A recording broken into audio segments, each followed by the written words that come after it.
easiest shit I've ever done. So I've decided to decorate my background because my little brother was like, every other podcast on the internet has cool gamer stuff.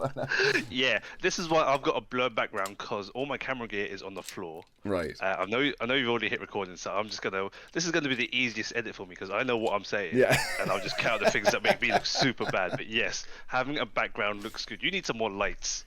But yeah, the Switch and the Batman looks good. What's that holding a controller? That is Evil Ryu.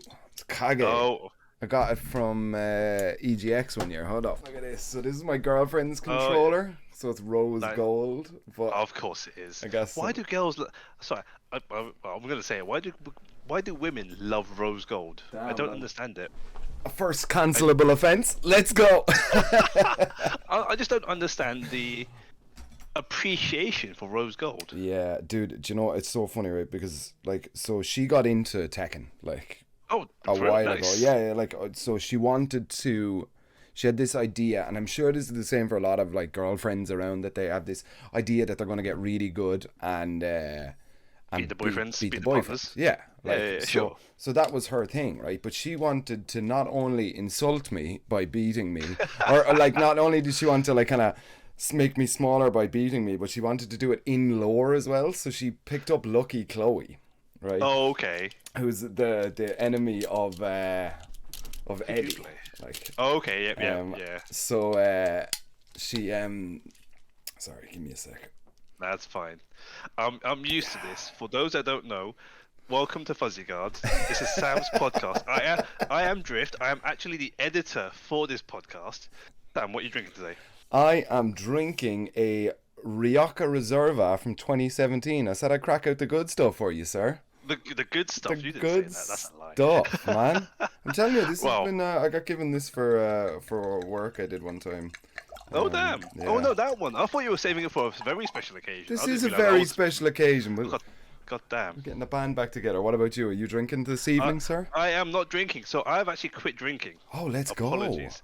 Yeah. So for those who are listening on the podcast, on the audio side that don't watch YouTube, because Sam never does this, thank you for subscribing, thank you for liking, thank you for following. Yeah.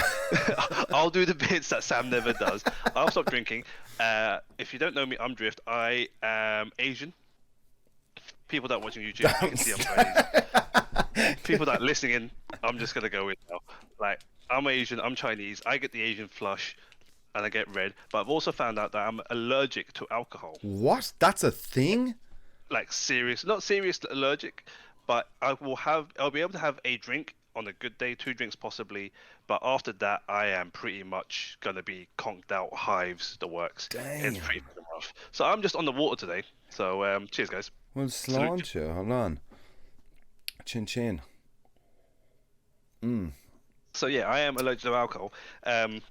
Not in the same way that I am lactose intolerant, because again I am lactose intolerant, and as most people know, people that are lactose intolerant will still eat cheese.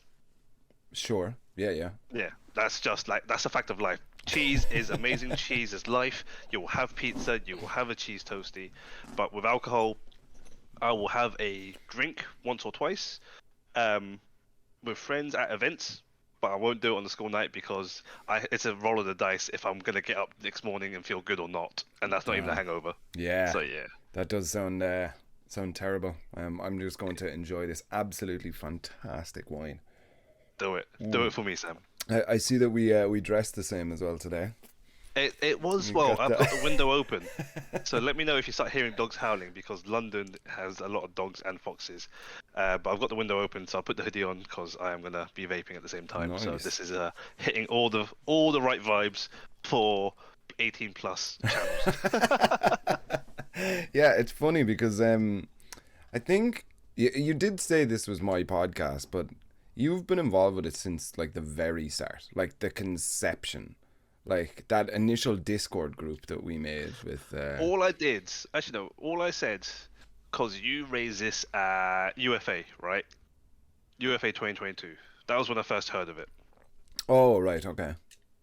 And I was just like, not that I don't have anything better to do, Way to make me feel good, man. You're welcome, Sam. You're welcome.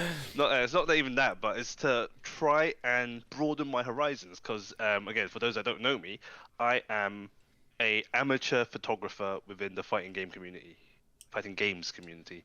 I'm not big esports. I don't do Rocket League, Call of Duty, Valorant, all of that fun stuff as much as I would like to. But I would say I am one of the not respected, but one of the main photographers within the FGC.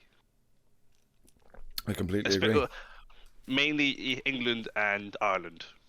Yeah, definitely. I wouldn't say Europe, because there's a lot of people out in Europe that I don't know, but I recognize, and they've got some good work, especially with like the Reversal guys, right? They've got a great photographer on their kit. And Vexney, Stephanie. She's hit the big leagues. She's fully going for it. She's professional. She's amazing. So I can't hold a candle to her, but I would say I am one of those photographers within the FGC, and I'm trying to build my way up. Right. Yeah, excellent. I actually just got hit up by a photographer this morning about about gigs in Europe. Oh yeah. Like definitely a little bit kind of what's the politically correct way of saying it? A little bit at the tone deaf? No, more at the start of his career. Working up. I'm really trying to. I said no name the other day. What I meant to say was somebody that I haven't seen perform well in tournaments, and I said, he's a no name. Like, not in an offensive way. I'm just saying, it's the marigolds all over again. Dude, that story will never leave me. It won't. It definitely won't. And the Kuma and Panda story, those two will never leave you. They are your legacy now. But for anyone in any creative field, you got to pay your dues. I'll say that right now. Pay your dues. You work for free. Do a few gigs. See what it's like. See if you actually want to stick to it. Like, I'm sure you did the same, right, with commentary. 4 years, yeah. Yeah, jump in, do a few gigs, do a few things that you don't get really paid for. You get the experience, and then you start charging. Yep.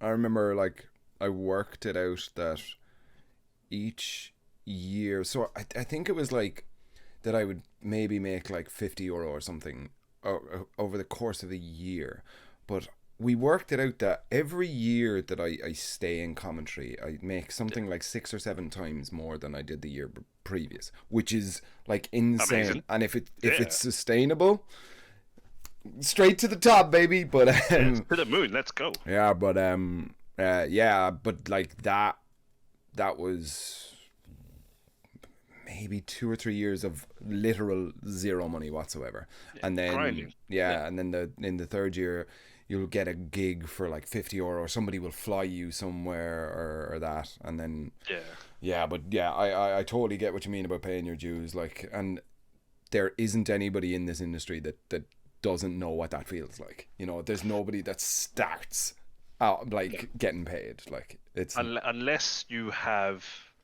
a bankroll behind you. Yeah. Like mummy and daddy's bank, but wallet to pay for you to get out wherever, and you want to do it as a hobby, and sure.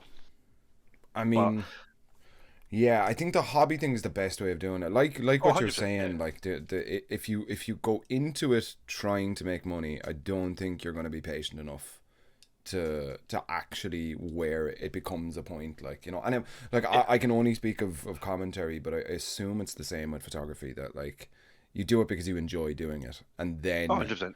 You kind of pivot into a more business like side of things, like, Yeah, you try. Like I've bought a course, an online course of marketing. Damn. Because people don't realize, like, you can hang behind the camera, you can take photos, but if you can't market yourself, and that goes for a lot of things, right? Even for commentary, like you got to make a commentary reel to apply for Evo. That's marketing. You got to get your name out there. It's all marketing to get yourself out there and go, okay, yeah, this guy is worth hiring. It's not just a portfolio. It's how you communicate to people. That's the business side of me coming out, because I do have a 9-to-5.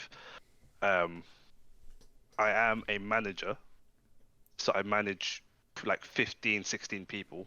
I won't say what company I work for, just for just for safety's sake. But it's the government. No, it's not the government. Luckily, it's not the government. They wouldn't be so lenient with all this free spare time I'll get given to travel to events, right? But yeah, it's like the business side of it, the adult side of it. You got to think about at some one point. I mean, yeah, it is the kind of the catch-22 that you obviously get into it, and like realistically speaking, we'd probably be doing this for free anyway. But then to separate yourself from that and charge adequately what you're worth for a show. It's an odd headspace to be in, like, and stuff. But 100%. Then again, like, I mean, how long have you been taking photos for FGC stuff? For FGC stuff, I will need to go dig this out because I actually have, again, the adult side, the OCD side of me. I have things archived, Nice. so I have a lot of storage, a NAS box, and pictures from 2013. But that's not when I started doing fighting game stuff. My first fighting game event, really, that I can say that I was doing was actually. You're gonna have to fill some air here. No, bro. I'm a commentator. That's my job, baby. That's my job. Yeah. God, man, it's crazy having archives and stuff. I am so not good at that. 2014. 2014. Damn, what was the event? That was the Meltdown in London Beatdown special with the twins, Mark and Richard. They had at that time Luffy, the Street Fighter player. Yeah. The bar he was the owner, the talent liaison for the last show I just did. So nice. Me and Luffy are good. Like okay, perfect. And he was at the time sponsored by Meltdown. Damn. So he came over. Street Fighter 4, pretty much high over its peak. You know, he was beating everyone with Rose. Problem X, all the big names were out. And I turned up, took some photos, and that is pretty much how I met Rich and Mark. Nice, yeah. And rolled with them till pretty much now, right? Yeah, I mean, like, well, yeah, I think, yeah, I'm kind of the same. But it wasn't that long ago. I was making a point about when did you get into it? Yeah. See, because I've been commentating for like 6 years now, 5 years. Or 6 years now, like commentating tournaments. Okay. Yeah. Is that right? I don't know, because time is a concept because COVID happened and lockdown happened and we all got fucked. Yeah. Right. But I remember meeting you at Head Stomper for the first time I met you was Head Stomper 2019, and I've got the pictures. Damn. And after that was when we did Celtic Throwdown. Yeah. The year after. May that rest in peace now. Shout out to AJ. Yeah. That whole situation. Well, that event's now sadly gone. The EU or Ireland and UK have lost another event. Yeah, it is a pity. They have just announced the majors, or the majority of the majors, and the premier events for Tekken World Tour. Yeah. I saw the tweet. Just for people that don't know, I need to stop doing this because it's a pet peeve of mine where people go and start typing away whilst they're at a podcast. But I can tell you it's Evo, the Mix-Up, Combo Breaker, CEO, Evo Japan, obviously, apologies, versus Fighting, and a few more unannounced so far. Yeah. So that, I mean, like, for anyone that doesn't know, that means your boy Sam is going to be eating good this year. I'm about to send my reel everywhere, fam. I'm going in on this world tour, man. You better. Like I've got coattails to ride, and yours is one of them. Why do you think I'm doing this podcast for free? No, I'm joking. No, I'm doing this podcast because it is something that I agree with. Like it's a chat at the bar with friends for people who have similar hobbies, and that is fighting games. You go down the bar, you go down the pub, and 9 times out of 10, it's sports related. Fighting game can be a sport. Football, I support Arsenal for all my sins. Fuck all you haters. You've got UFC, you've got boxing, you've got rugby. Fighting game events, Video games, you've got a few select bars. Meltdown for one of them. Sure, right? sure. Belong, they do, or Loading Bar, sorry, who don't really do specific video games, but they do video games and drinks. Yeah. But you're not there to chat. You're there to play games and get drunk. Sure. You see, I mean, I've definitely said this about 500 times, like, but like this was just my idea. I really loved having chats, and like if we talk about esports for 4 hours, then we talk about esports. If we don't even touch the topic of esports, it doesn't even matter. Like, because no, I mean, like, Posh Spice. You had probably three quarters of an episode where it was just you learning about what he did outside of fighting games. Dude, what an interesting guy. Like, that man is crazy. I much respect to him. Dude, he's I want to meet him. Dude, he hit me up with this he inspired me. There's a group, do you know BattleBots? It's the new iteration of Robot Wars. Yeah. So I'm applying for their commentary circuit. Oh, let's go. Dude, that would be insane. Can you imagine? That'd be amazing. Like, it's another European tour, so there are a couple of clashing dates and stuff, but standard. But there's always going to be clashes, right? As much as we say there aren't enough events, the events we do have aren't scheduled well enough to avoid clashes.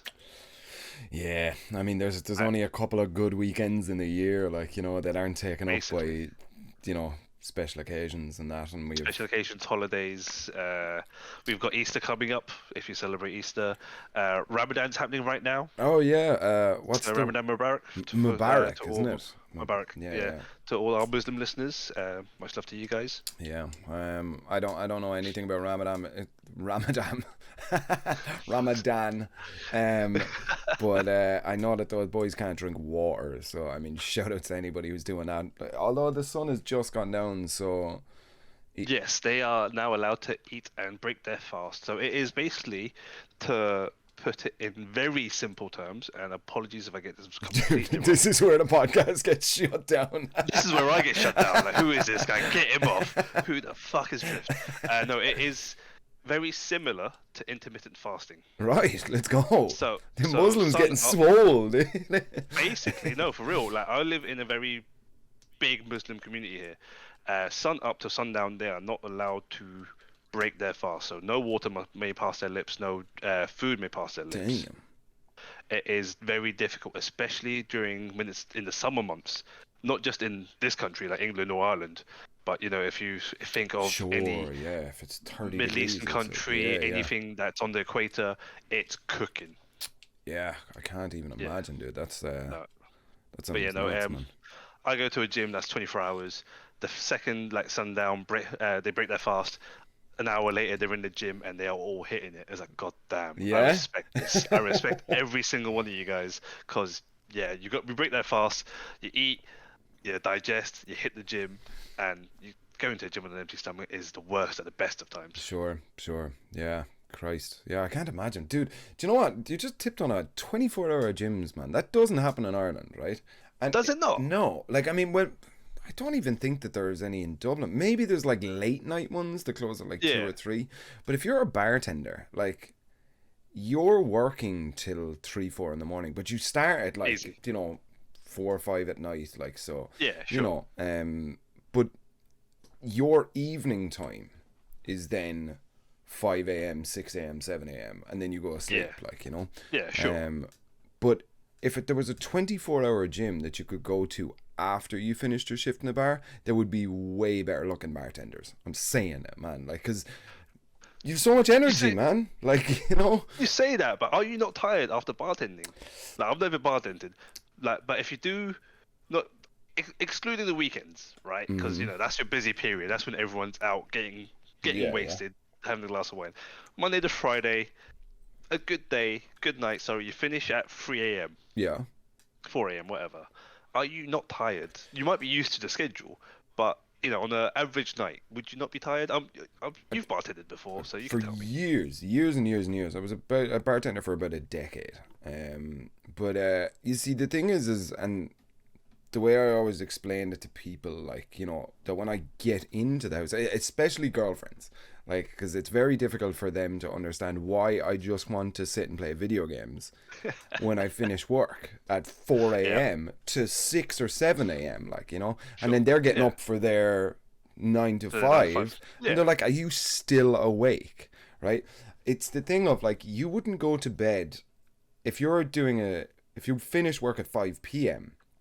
You don't go to bed at 5:30 p.m. No. Like, you know, you're up till 8, 9 o'clock or whatever. So that's your evening time. You finish work, you come home, you make dinner, you do whatever, and then you go to bed, like, you know. You decompress. Of course. But if you do that with bartending, people think you're insane. Like, that you're washing dishes at 8 a.m., haven't slept yet, like, you know. Nah. But unfortunately, that's, like... So, we're going deep into bartender, lore here. But, like, you'll find a lot of bartenders, a lot of long-term bartenders... most of their friends, their partners, everyone, service industry, because it's so much easier to have somebody on that kind of change schedule. That like, of course. Like otherwise, you go, like you said, you finish work at 3, you get home at 5, you decompress, you then go to bed at 8. Your partner then gets up at say 7:30 to get ready at 8 to start work at 9. And you're 2 ships passing in the night. You're not going to see each other. It's shit. Yeah, it is. It is absolutely. So I respect anybody who's able to maintain a relationship as like a bartender who doesn't, or who their partner isn't in the trade, because that's a rough one, man. Like, you know, 100%. It's that, and also everyone should do a job in retail. Or service industry. Yes. Those are the main like golden rules of life. If you don't work in retail, if you've never worked in retail, I probably wouldn't date you. I mean, fair, understandable. You have to do the waiter test, like that's how you know. You know when you're gonna start clicking. Yeah. Oh, if anybody clicks, oh my god. Peace. See you later. Cool. Here's the bill. I'm out. It's done, man. I'm not gonna call you. Yeah. Christ. Oh god. God, I could tell you stories about bartending for years now. Like, but I bet. There's so many stories, especially after 10 years worth. Jesus, man. Oh, stop. But yeah, no. Where are we going with this? I can't remember. So, but like, I mean, this what the purpose of this. The esports industry is super multifaceted. Like, there are people that come from all walks of life. Now you can get a degree in like esports management and like esports psychology, all of this sort of stuff. So we have like alumni coming in like to do the jobs that the year previous was done by a volunteer. Like, so it's you've got a piece of paper, congratulations, that means shit all. I've got a degree and I don't use it for my 9 to 5. I mean, actually, I'm in the same industry. It's IT, it's computers, but my degree was computer systems, security and forensics. Damn, what the is that? Like you're a CSI hacker? Shit. Let's go, dude. It's CSI shit. So yeah, shout outs to Nottingham Trent, my university. That was the course. That was what I passed in, or that's what I got my bachelor's in. But I don't do forensics anymore. I mean, I'm a manager. Yeah, it's funny, man. I did music. That was my thing. Oh. You've been a musician. I've heard the stories. You've been a musician. You've been groomed, not to put it in a weird way, from a young age to be a musician, to be a performer. Mm-hmm. Yep. I had my therapist say that to me one time. He was like, "You know, you're a performer," and I said, "Yeah, well, you know, it pays my rent." Monkey dance. But I said, "No, it pays my rent," and he said, "No, I wasn't talking about your job." And I was like, "Oh, damn!" Just peel back the layer of me there. But oh jeez. So shout outs to your therapist. Yeah. Shout outs to everyone doing therapy. It's something that I should probably do, and a lot of people should also consider doing. Yeah, we need to get that BetterHelp sponsor, man. Oh, for real. Just BetterHelp. Just mental health is a real thing, and I'm gonna sit here and talk shit. But therapy should not be frowned upon. Like a lot of things, it should not be a stigma. Yeah, no, definitely. That people could think of. Mm-hmm. What should be a stigma is this fucking podcast, not you drinking, Sam, but the fucking mistakes I see every episode. So last episode, if you guys haven't seen this, I'm gonna go in now. Fuck it. The Jammers. Episode. Okay. Jammers episode. One previous to this. Mm-hmm. and I've broken a golden rule here where I don't say what episode was previous. Okay. But Jammers' episode, your camera was skewed outside of frame. Oh, how am I doing today? I'm doing okay. Today you're slightly off, but you're better. Every episode there's something slightly off in the video. I think it adds to the charm. I don't don't put me in charge. It does actually add to the charm. It is you having a drink and you go, you know what, I'm gonna record this. Hit record. Don't care about how it really looks to a degree. And we go. And I'm with it. Yeah. I'm down with it. I don't know, man. Like, I mean, it was funny when we started this. So we use a thing to get the camera in called Video Ninja, and I've used it hundreds of times, because if you're doing any online show, you need to broadcast your webcam. So there's a couple of ways of doing it, but for a lot of the production companies I've worked with, they use Video Ninja. So I've used it so many times, I was like, that's just going to be the way I'm going to use it. And then had to call in one of my old production managers to be like, how do I actually use this from the other side? Because you don't get that experience, like, you know. No, that's the thing, you don't. But shout out to production teams, because they are all awesome. Dude, I was literally on to our good friend Unequal Media this morning about some things. So he's still alive then? He is. He made it through. He made it through Red Bull Golden Letters. No joke. Fucking Golden Letters. That put me down. Really? As well. Like he was slightly ruined. I say slightly. It was pretty fucking serious, right? But I got the flu from that event that turned into a chest infection, and I'm still muting my mic to cough, and it's just fucking horrible. So I've been saying Tekken players are as bad as Smash players. So all of you can hold that. I'm just saying.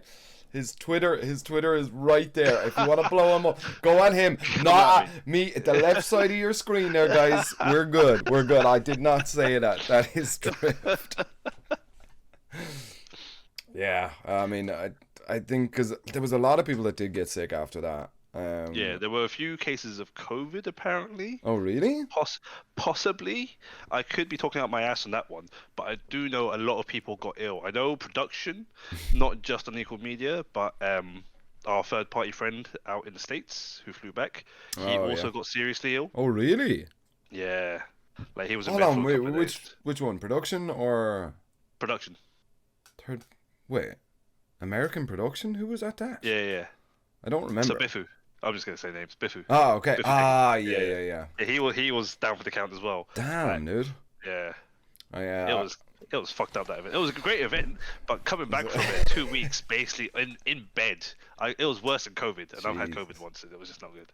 Yeah, I had COVID. Anyway, 3 times I think now. You need to stop licking lampposts. COVID survivor, baby. Here we go. Been working hard, building up that natural immunity. Damn right, let's go. But yeah, so you were speaking to our mutual friend at Unequal Media. Oh yeah, no, and I mean, production teams are the hardest working people in the industry, just because they don't get paid half as much. They don't get the same recognition as well. Like if a great show happens, it's usually the commentators that are like, that show was unbelievable, man, and you're like, Jesus, man, all I did was talk. Those are the guys that set up the lights, had to arrive at the venue 6 hours before I did. Yeah, you know, it's crazy, man. I should, next event. So I've got a few events lined up. Oh yeah. One's confirmed. Ooh. 2 are maybes. I just hit up Only the Best. Nice. OTB. Though I think unfortunately they don't have the budget for flying a photographer in, which is a shame, because I do want to visit Naples. Dude, Naples is sick. Yeah. And I also noticed Brussels Showdown, whatever it's called. Brussels Challenge. See, this is... They're not even going to hire me off if they ever see this episode. Brussels Challenge just got announced as well today, just before we started recording this. Yeah. So I'm going to hit them up. So, yeah, trying to get my photography game back in gear. Nice. But it's hard.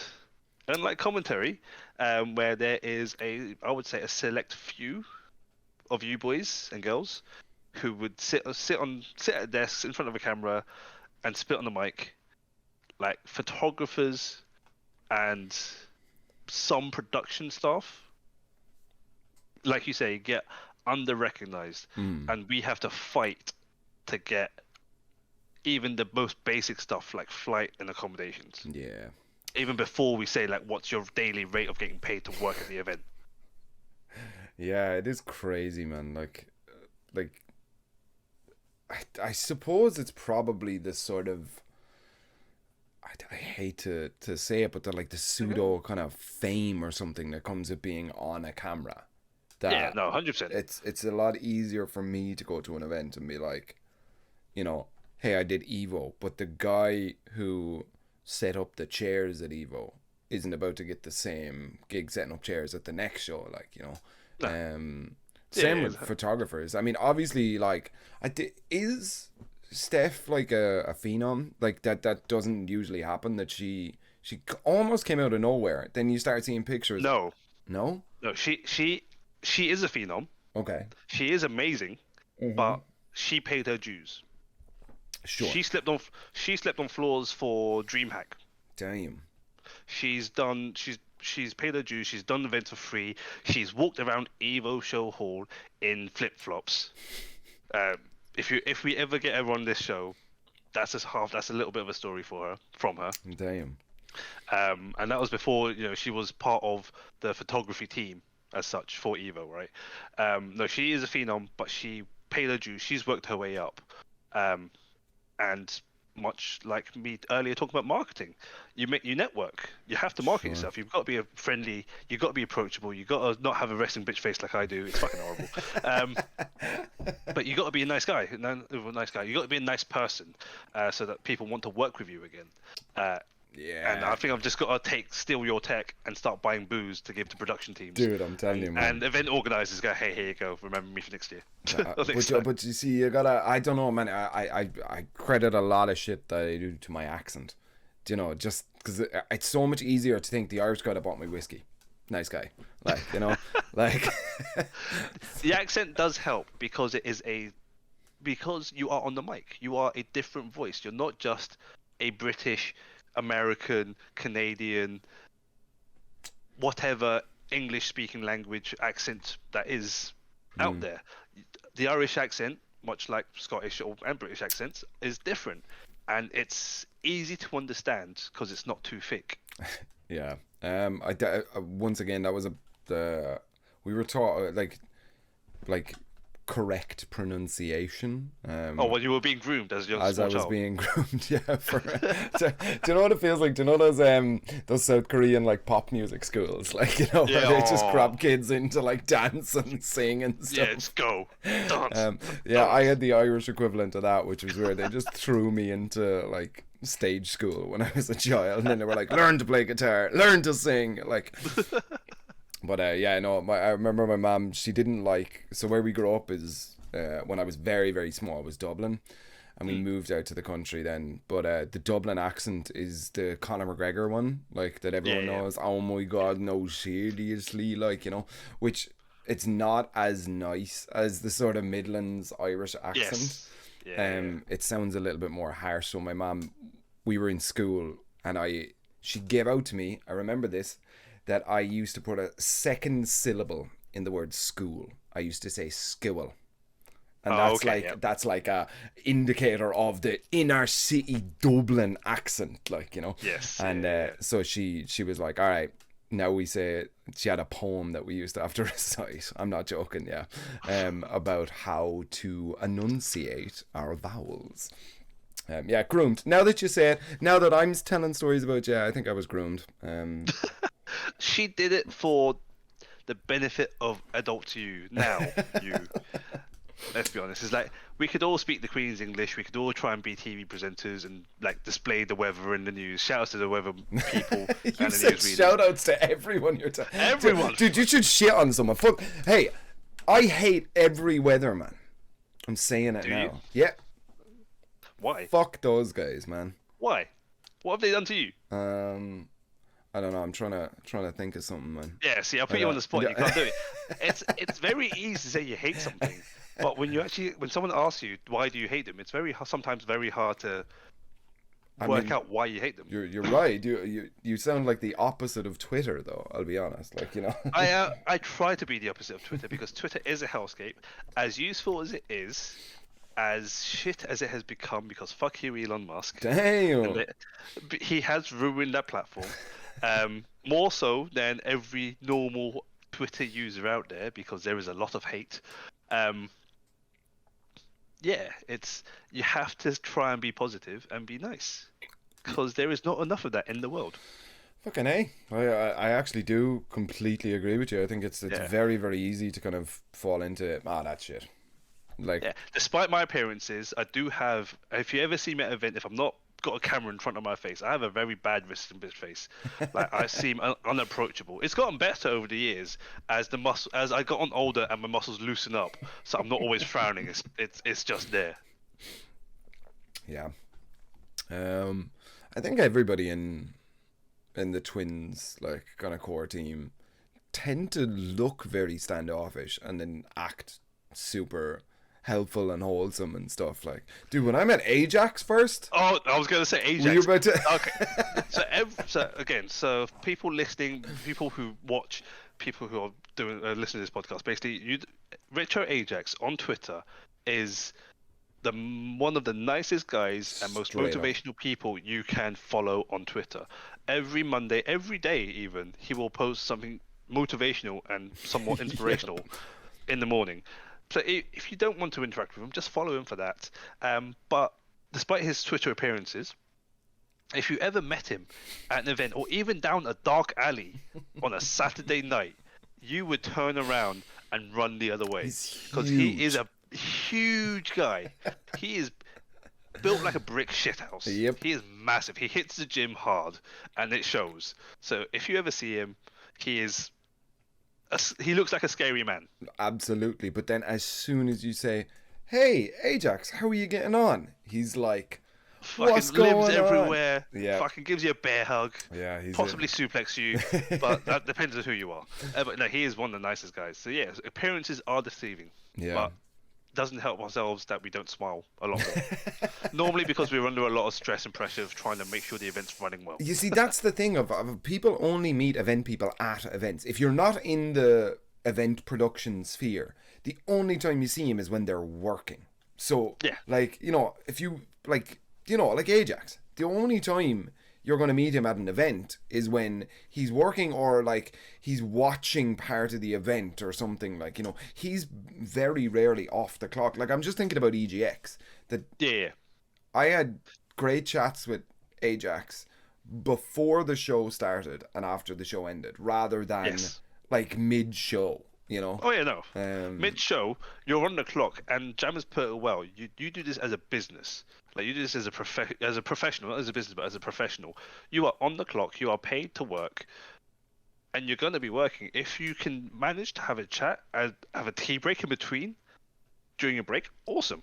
You have a chat. But when you've got that mic in your hand, when you've got this camera on you, you're not going to be talking shit. That's it. That's what this podcast is for. Let's talk shit now, like, you know. Yeah, you get drunk, you start talking shit, and it's all good. And if you get cancelled the next morning, that's on you. Dude, so my fuck God. all you Tekken players. God, dang. Let's go. Start a war. Yeah, dude, I was thinking about that, like, recently, about getting cancelled and stuff, like, you know, because obviously there's jokes around about stuff that I say, but I think that they're at the root jokes. But then I was like, but there are literally hundreds of hours of content of me speaking online. Yes. And nothing has come up. Like, nothing. Like, the marigold story, I'll explain it in a minute, but, like, you know, we know the story. and the bears story there. Yeah, sure. Like, if that's the worst that I can do out of hundreds and hundreds of hours, I think I'm doing right. I'm doing good, right? You're doing well. Yeah. You're doing all right. Like, no one's come at you. No one's really hated you. Dude, really? I know. Outside of the normal. I know their names. I know their fucking names. Outside the normal Twitter sphere hate. Yeah. Like, haven't started any fights. You haven't started any fights. No one's come at you. No one's gonna try and swing at you at an event. No one's going, I hate your guts and I'm going to come at you. Unless that you made a face there might be a story there. There's that one guy in Tekken that just, like, really doesn't like me. He also doesn't like Aggie. So, I mean, I love Aggie. For anyone at home, Aggie is another part of the root crew that we all came from as a TO, and now he's one of the better TOs global, not only in Europe. But this dude just called him out, had a real problem with him, and said, any of you or your crew come to the country that I'm from, they'll have a problem. They'll see what's going to happen. Like, that's a lot of big talk for nothing. Did I not tell you this story? Oh my god! I think I've heard this story before, but tell me anyway, because I've got a bad memory. Yeah, I saw this, and like, so basically, I was asked, should he be banned? I was like, ban that fucker straight up. Like, sure. Like, put my vote in the hat, ban him straight up. Yeah, he did get banned, and then I ended up going to his country. Sure. And I was like, fucking, it's probably fine. Yeah. Just as I was like arriving in the venue, I just said to the TO, I was like, oh yeah, just so you know, this is the story, this is what's happened. And I just explained the whole story. That he said, if any of his crew, I'm part of his crew, like whatever. And he went, yeah, don't worry. We don't tolerate any of that, so he's now banned from the event. And I was like, shit, fuck, damn, man. You have the power. Now it's like a thing that, like, do you get banned from everything, like... With great power comes great responsibility, Sam. Fuck so, that. Damn, okay. But nah, dude, like, I mean, it's so stupid, man. We all play video games, like, like, I mean, it's not like it's pixels. But there's nothing very important on the line, like, realistically, like pride. That's what pride. Okay, and if you're at the top echelon of the 1%, money. But right, so this was the thing that I was talking to Super Kuma about this, right? And he was like saying, if he wins this tournament, he's fine for rent for the next couple of months or whatever, right? And I was like, fair, understandable. And so he goes and he practices against each of his opponents, right? And I'm like, whatever you're doing is working, so I'm not going to tell you you're wrong. But there was a guy one time, and I think everybody knows him if you're in the UK scene, but he came up to me. I didn't know this guy at the time. Right. We were watching a setup, just like, oh wow, Jesus, that was good, like, or whatever. And he was like, yeah, I think I'm just going to go warm up for my next game. I was like, all right, who have you got? I can't remember who he said, like, or whatever. And I was like, why don't you, there's a free setup there. And he was like, no, there's already too much of my my gameplay online. I don't want to leak any more strats. And I was like, who the fuck are you? But, like, unless you are one of the top players who's about to pull out a, like, particular pick against another top player, nobody gives a shit. Nobody has studied you. Anakin versus Cuddlecore, and Anakin suddenly doesn't pull out Jack. Right. You see that, but if he knows that, okay, so if I play whoever, that's going to beat Cuddlecore. And like, as soon as if he's practicing that, he's gonna go somewhere secret, like, and I get that 100%. But this guy, I don't even think he came top 32 in this event, and I was like, 0-2. Like, who are you hiding that tech from? Like, I mean... What videos? Why do I not know your name? If there's so many hours of video on YouTube about your gameplay and your game style, why do I not know you? As if he gets scouted. Like, like, I was just like, yeah, all right, man, cool. I'll see you later on then, dude. Like, Yeah, peace. But, yeah, I don't know. I think it's funny. I think a lot of people kind of value themselves a lot higher. I think fighting game events should be considered as fun. Unless, like, there is that caliber of player that I think everybody is aware of that can push up to the next level and become the kind of big guys. So there's the bell curve, right? That's the bell curve you're talking about. First off, shout outs to everyone that goes 0-2. Dude, those are my people, because I spend so much time talking at events to people, and 90% of the people I'm talking to are the 0-2 gang. And like, they are, and it will be 90% because you can only have one set of top 8. That's exactly it. Top 6 now. And we've got top apologies. Yeah, top 6 for you. New rulings from the chief American gods. Yeah, top 6, which I respect. It definitely saves on time. Definitely saves production's lives because it's long ass hours. But top 8, top 6, whatever. There's only one set of them. Everyone else before that, top 32, top 64, 0-2 guys.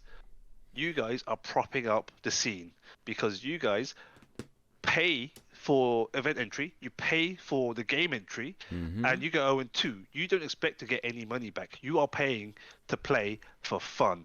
And if you get better and you go 1-2 and you go 2-2, sweet. You guys have leveled up. You guys have progressed. You guys are awesome. For the people that are above that, and this is where the bell curve comes in, right? That's the majority. That's everyone at the bottom. The people above that, you start going positive. You go 3-2, 4-2. You start hitting top 32, top 16, top 8, and then you hit the upper echelons, top 3, the big payouts, like Capcom Pro Tour 2023, dude, or 2024. 1.2 mil. Basically, yeah, and that's US dollars. And for whatever exchange rate that's going to happen at that time, everyone's eating. But that you're buying a house. Like if you win that money, you're buying a house. Like Basically, be smart, invest it, buy a house for one. That's one thing. But my concern there, personally speaking, I don't know anything else apart from that this year's Capcom Pro Tour has a 2 million payout overall, right? That 1.2 for the first place. Yeah. And it will make Bandai Namco step up. It will make Arc System Works step up. They have all the other Pro Tours, they have to. Like, why are we playing this game when we could potentially earn 1.2 mil? Yeah, I mean, like I think it's great for the scene, and like when they announced that, I remember sitting, and I have nothing to do with Street Fighter at all. You have nothing. I have friends directly involved with it, but like.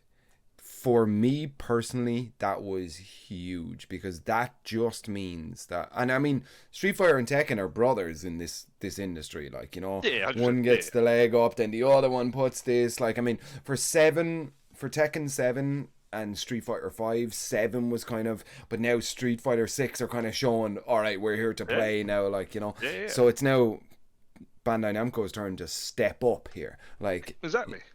Put that budget money in, like and they are doing a great job with the character reveal trailers and stuff. Jack Hate's trailer with the big ass railgun, that was kind of sick, and the music. Yeah, like I'm not too fussed about the announcer. I know a lot of people are loving the new announcer. New challenger. It's cool. She is cool. She is awesome, but it doesn't do anything for me. The music and the gameplay and the characters all look sick. Paul. Mate, go buy some hair gel. Just put your hair back up, please. Good lord. No, but what I was going to say, my concern with the Pro Tour and it showing up this much money this year may be unsustainable. That next year we suddenly have a lower prize pool for Capcom Pro Tour for Street Fighter 6. Isn't that just the ebb and flow of it? Like, I mean, potentially, but that's just my personal concerns. Like, yeah, you've thrown in so much money, you're expecting a big return. What are you actually expecting? Because if you want to do this again, and if you come back and say, hey, this year, like Pro Tour's ended, congratulations, Mineraldi again, like Street Fighter 6 Capcom Pro Tour champion. Next year we have a prize pool of $5. Top player gets free.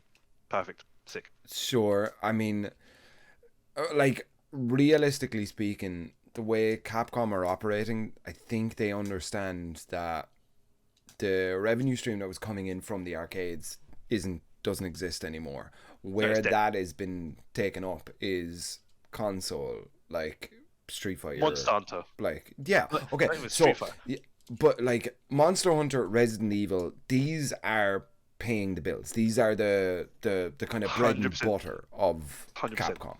But yes. Street Fighter and the Capcom Cup, any of the Pro League, any of the big Street Fighter tournaments, this is just advertisement for for Capcom. Like, you know. Yeah, 100%. So if they're investing X amount just purely on prize money, now, like, that's not including commentator pay, venue hire, hotels, like logistics, production team, all of that sort of stuff. You're talking, they probably have a budget of about 5 mil going into that for that one show, just for the finals, right? Oh yeah, 100%. So they're willing to put that in for marketing, like, because that's basically all the pro scene is for the actual developer. They just want eyes on their game. So somebody watches it and goes, wow, Street Fighter 6 is awesome, right? Here's 10 million copies sold. Shout out to Tekken 7 for that. Woo! Yeah. I saw, it was so funny. It was the Tekken 7 took 7 years to hit 10 million. Right. They also published Elden Ring. Yeah. And that took 7 days to hit 10 million copies. And I was in the Bandai offices, and they have like... Oh yeah, for the European Championships. Yeah. And they have like huge Tekken 8 banners everywhere. You know, like full, like 20-foot drop-down banners and stuff. Yeah. And then you just have one giant statue of an Elden Ring boss. And I was like... Oh, Millennia. Yeah. Right in the front of the reception, yeah? Yeah. She's just there with a sword, like, ready to fucking carve you up. Like, it was crazy, and I was just like, it is so funny to imagine that, like, the marketing budget for those banners versus the life-size statue of the final boss, and where the kind of, it's a different tax bracket, basically, like, you know, 7 days to 7 years, like, that's literally the yeah. It's crazy. It's like... And on the 7th day, God played Elden Ring. He said, fuck all of you. Yeah, it sold them 10 million copies, man. It's fun. Sorry, I'm just kind of checking times now because my editor gets really weird about if I go over. Sorry. Fuck you. So, all right, here's a side story for everyone listening. I don't get annoyed at Sam for going over a certain amount of time. I get concerned when an episode starts turning up to be 4 hours long. Because no one, especially on YouTube where you don't have a bookmark function, and unlike Spotify where you can just hit play and start off where you left, YouTube, you have to know where you're stopping. And if you don't know where you're stopping, you're going to go hunting for it. And for an episode that is quite long, that's a ball ache. Because I've done that before. I'm sure you have done it before, Sam. Yeah. Where you go, I want to find this fucking tutorial on something. Oh wait, I forgot to bookmark where I'm supposed to be. I'm gonna go hunting for this chapter. It's fucking awful. Fair, yeah. No. And I'm gonna be cleaning my house. Like some people clean their house will listen to podcasts. Shouts to those people. Yeah. But if you're cleaning your house for 4 hours, or even 5 hours, or 6 hours, or 8 hours, that's a long ass podcast. Like, what are you cleaning? Because now you're just going to be sitting there. Like, how much bleach are you huffing? Because I'm concerned for your brain cells. Please open some windows. Drift, imagine if this was the episode that went like 6 hours long. I'm going to cut that in 3 and say, fuck you, Sam. We're sorry then for 3 weeks' time, man. Let's go. Oh, basically, yeah. Yeah, maybe I should. Maybe it would save us, like, all of the kind of pressure if I just, you know, oh no, we'll be finished in a while, man. Don't keep it going. So tell me about. So, what was your childhood like? I've got a question for you now. Speaking of childhood, not even about childhood, but about you. Where did your name come from, Sam the Ding? Because I made a joke on Twitter with John Ding. Yep, that's so exactly it. Aris, fuck off. Aris used to have this joke that, when he was commentating a lot, John Ding was like coming up, and he used to call him John the Ding. And to me and my friends, that was the funniest shit. Like, that was just hilarious shit. Like, yeah, fucking stoner. So I used to be called Sam Gone Gin after the Star Wars character Qui-Gon Jinn. Yeah. That is also funny in my brain because Sure. his first name is Qui-Gon and his second name is Jinn. So to break up his first name, I thought that was funny too. Sure. No, that I can respect. That. I'll take it. You're a fucking Star Wars nerd. I am absolutely. I would say it's Ewan McGregor. It's not. It's what's his face? Qui-Gon Jinn, Liam Neeson. Liam Neeson, yes. Irish brethren. Let's go. When's he on the podcast? Come on, Sam. Dude, yeah, I've been hitting up with his people. He's very busy, you know, and he hates me. But yeah, it was the thing that I used to play Hwoarang in Tekken, so Sam Jin was playing Hwoarang. But then I switched to playing Eddie, and Eddie was the character that I settled on. And it just became a meme that I was like, I'm going to change my name to Sam Ding.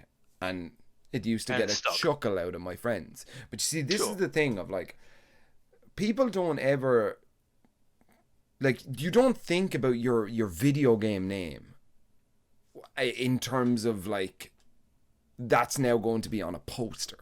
Like, or that's about to be on promotional material. You don't think about that when you make it, because I mean, when you're 15, 16 and you're playing video games online, you go, what's my name going to be? It's going to be XX fucking no scope 69XX bullshit. And then somebody decides that your face and your name should be on their promotional Twitter thing, like, or whatever. So the worst thing is I met Junding. And it was at Evo. There was a player room side stage. First time I'd met him. So I'd heard rumors that he knew who I was, which blew my mind, right? Because I was like a Korean player whose name, a top-level Korean player. A joke of his name is the reason that my name exists. Like, is a strange concept. But I met him at Evo, and I was like, John Ding, I'm Sam Ding, like, you know, that's crazy. And he looked at me and he goes, you steal my fucking name. And I was like, this dickhead. I'm sorry. I'm really sorry. Thank you. I don't know. And he's a big guy as well. Dude, he hits the gym. John Ding would kill a man. Like, you know, he is like so old. He is stacked. Yeah. It's okay, so that's where your name came from. So my joke was actually in reality the somewhat truth. Yeah, I mean, it's funny because like if I go into like streams like that, you know, like my friends or something, like, you know, and I'll just be like, yo, what's going on, like, or whatever, and they're like, Sam Ding, brother of John Ding, then is it? And I'm like, yeah, kind of. I understand you don't get the joke, you haven't been in the scene for too long, but like, yeah. And Aris now calls me, like, there's a joke about me with Aris, which blew my mind as well. So I used to have a crutch word with commentary that I would say, he's pushing in, right? That I would say, okay, he's pushing in, dangerous, pushing in. And Aris had this fucking meme thing that he was like, is that dude saying push it in? And now, every time I'm on some fucking TWT broadcast, Aris is restreaming it, and he'll just be like, oh, that's the push it in guy. That's the push it in guy. This is why I can't be in front of the camera, because I've got too many crutch words and I swear too much. Yeah, I mean, crutch words are a real fucking thing, and it's very difficult to shake them. Like, I got told by production at the Tekken World Tour Finals, stop saying stuff is crazy. Stop saying stuff is crazy or insane. We get it. It's like, told by production. They came down to the booth, and they didn't even go for your headset. No, they just came down to you. Like, literally, like I can't remember what title this person has, but it's like, it's so far up in the totem pole that if they talk to me, it's an issue, right? Like, they came down to the table, and for anybody who wasn't in Amsterdam, the commentary desk was at the front of the theater. So they had to walk from the theater, or from the like production booth, which is basically the projection booth, all the way down And it was on a break, and I see there's 3 minutes left on the clock or whatever, and they come down and they say, hey, listen, just a quick word from production, stop using stuff about crazy or insane. It's just like, we get it, like, you know. And I'm like, shit, okay, no problem, that was out of this world. I don't fucking know. Like, you know. Yeah, let me just change the whole way I speak and use a different crutch word out of nowhere. I use that term like, that's fucking nuts. That's mental. That's insane. That's crazy, dude. I use those like regularly. Like, yes, you do. Daily life. Like, you know, if anything happens, that's nuts. No way. Yeah. Dude, that's crazy, man. I use that. That is my vernacular to it is above good. Like, you know, or above bad. So I had to reinvent everything I knew about commentary in about 30 seconds flat. 2-minute 30s, yeah. No, you know. Couldn't do it. Nah. That's crazy. That's why I couldn't do it. There you go. You stop that. I literally didn't even. I didn't even realize. It's fucking crazy, man. Oh, fucking hell! Here we go. Yep. That's it. Oh man, yeah, it's yeah, it's nuts, man. Just for fuck's sake. Dude, what's in this shit, man? Oh, there's alcohol in this. Oh, really? Really? In red wine? There's alcohol in red wine? I didn't know that, man. That's crazy. I mean. See, you can't even do it, not even as a joke. Yeah, I feel like I just abused that now, like, you know. Now it's one of those things. Now that you've said it, we're gonna notice it even more so, and it's just gonna play even worse. We should put a crazy counter that every time I say it, it just like ding. I might ding, do it ding. for one episode. I might do it. I mean, apparently there's drinking game to this. Dude, that was the weirdest DM I think I've ever gotten, and I've gotten a collection of weird DMs, right? Sure. You know, like you are a face on the internet. That happens. I don't know why, right? Like, people. I don't want to upset anybody, but here we go. I have like 5 friends in the world, right? Oh, like, oh, the rest of the people I know, I like those people, like, sure. But am I inviting you to my wedding? That's the real question, like, you know. Like, that's fair. So that's a big. But I feel like the wedding invite is probably even a little bit wider than that. So I probably have, you know, in the industry, maybe another 5 people that I would invite if I was getting married. I would invite, right? Yeah, that's not your family. That's not your childhood friends. Exactly. It's people you've worked with. Yeah. Sure. Yeah, right. You know, so I don't know. Do I just give off this impression that I'm everybody's friend? But I had a guy hit me up. Sure. Very recently. Okay. And he started our DM conversation with an insult, right? And I was like, how bad was this insult? Not very, like, playful, right? Like, not okay, like, so playful insult, like, haha, you're a dickhead, like, let's chat. Basically, okay. Right? And I was like, haha, how are you, bro? Like, or whatever. And he was like, I got fucking shit, any big gigs coming up or whatever. And I was like, yeah, there's a couple. Have we met before, or like, I know you? What's going on or whatever? Like, and they were like, you know, we talked one time at Head Stomper, and I was like, I haven't been to Head Stomper in 3 years, bro. If we talked once 3 years ago, who the fuck are you? Sorry. I wouldn't even say who the fuck are you, but I was like, you can't expect me to remember that. Like, you can't. No. There's no universe where 3 years of doing events, and this, I realize as I say this out loud, there's no way I'm not sounding like a wanker just fucking talking this. Like, no. So I will back you up on this.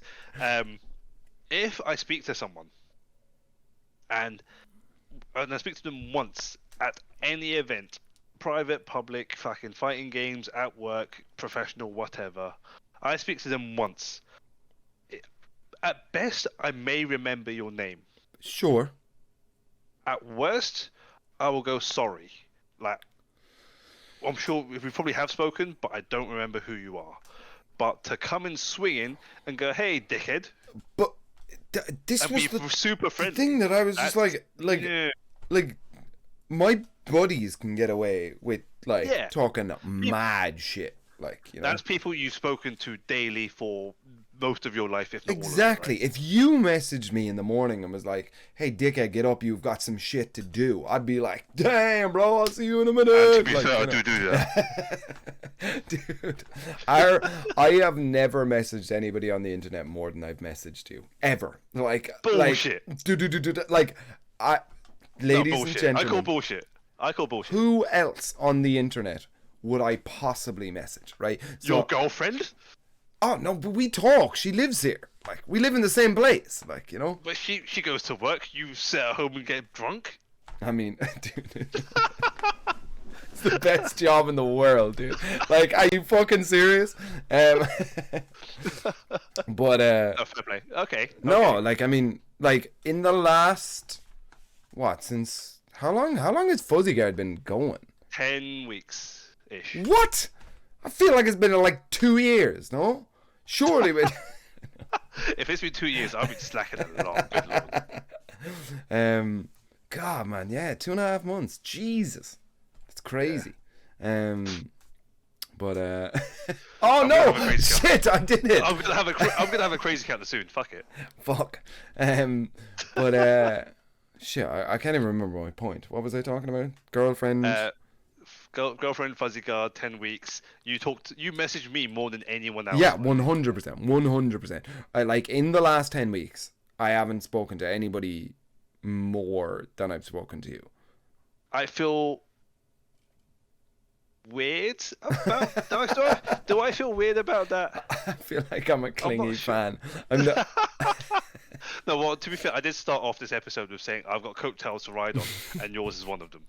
So hey, message me all you want. Dude, let's do this shit. Fucking speaking of that shit, right? Oh fuck, here we go.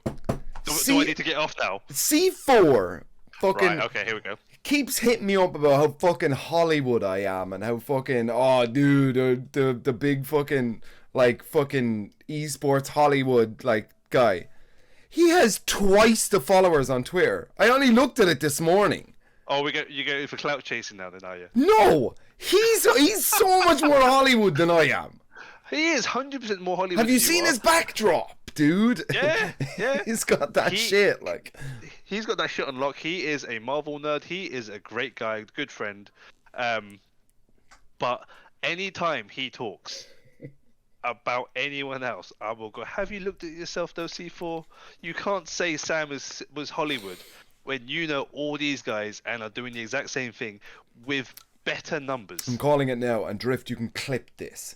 C4, you are way more Hollywood than I am. You're just so Hollywood, man. Wait, where's my phone? Where's my phone? I dropped it. Don't clip this bit. Oh, fucking hell. Right. I'm gonna look at how many followers C4 has right now.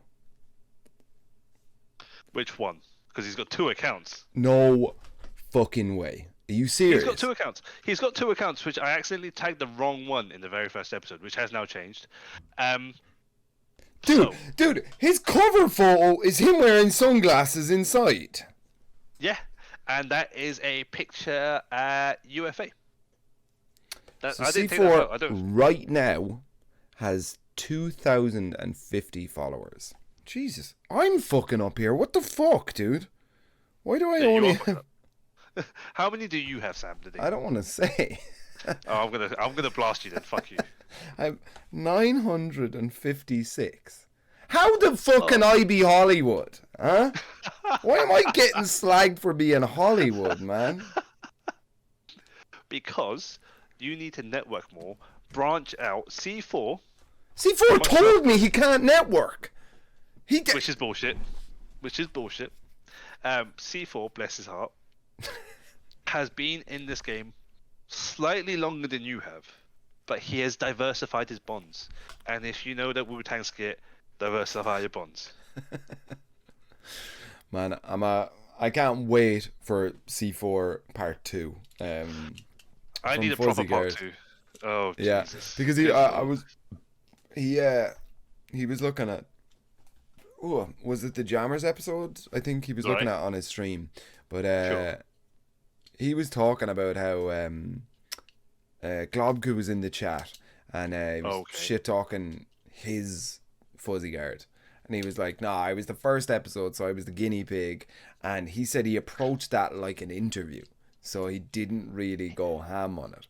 So he wants to come in and do a second interview. Or like a second interview, a second podcast where he just like lets loose and actually... C4 Unleashed. Is that what we're calling the episode? C4 Unleashed. Dude, but then I've got Acoustics coming in. I've got C4 Unleashed. I have a couple of other like people like that are like... mouths, like, you know, they are loud. Not even mouths, they are loud. Acoustics is going to be interesting. Yeah, like this episode's gonna come out whenever, and I'm breaking all the rules. I don't care. We'll talk about future guests. This is your podcast. Damn, man. I said it, man. I'm the mom. Yeah. I'm the mom of Fuzzy Guard. You're the dad. You know? Oh no, I'm not sure how I feel about that. Q6 is a great guy, super friendly, multifaceted, talented individual. Incredible. He guy. Is. I will say this now, and he'll probably say it again. He is an accountant. Sure. He's been tax returns. Tax returns. He's been a bodyguard, bouncer. Oh yeah. From what I remember, these are all stories like from UFA. I wasn't even half cut. I was just tired. So he could tell all these stories, I'm sure, and confirm if this is true or not. But I just remember the one time I got somewhat bored. Q6 posted a tweet saying, "Got a fresh trim." Posted a picture of his face, and I, for whatever reason, saw, and I'm not sure if you've seen this, from Yu-Gi-Oh, the card game and the anime. Right. Pot of Greed. Oh, I did. I think I commented under that. I think I possibly. And that was within 30 seconds of him posting that. I was like, oh god, he's gonna come for me. It's gonna be fucking horrendous because I can't defend myself. You can come at me and say all the shit you want, and it's all probably true. So, dude, Acoustics is like Bronx, New York, man. Like that boy exactly. is like he'll fuck my shit up. Yep, he'd throw down. I feel it. Dude, I'm so excited, like, because we've been in talks about getting it done. But this is the thing about like this podcast. I don't know is it the same with every podcast, but like it's just such a casual thing that like people like are like, definitely I'm down to do it, and then I'm like, whenever, and I'm like, yeah, can we concrete in a date? And they're like, yeah, man, whenever you want. And I'm like, shit, okay. So clear out your fucking calendar. Yeah, scheduling. I'll be the dad of this fucking podcast. Let's go. Tell you, fucking, who's next on the list? Fucking stick in the date and stick to it. Let's get a sponsor. Let's do BetterHelp or something, man. Fucking somebody come in here and fucking make it so that I don't have to do anything except for get drunk. That's get drunk and talk. That's my life dream. Well, I mean, it's a good dream to have, to be honest. I would too if I still drank as much as you did. I think I need to go for a quick piss.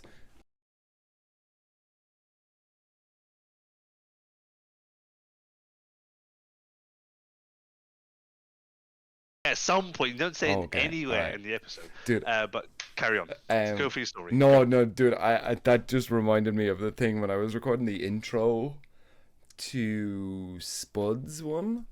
Oh yeah. I recorded. I miss him. Dude, it's Spuds, man, the guy. But he's a bro. When I was recording that, I knew that I wanted to say that because you had sent me the like, or remember to say, subscribe blah, blah, blah. Or do the stuff, but I was like, I don't know much about the internet, basically, like, you know, like I'm like the granddad here, like, you know, and that's actually on, that was the like fifth take of that intro that I recorded, and it was just like me, I can't remember, I said like, oh, thank you for like or maybe you should subscribe or follow or something.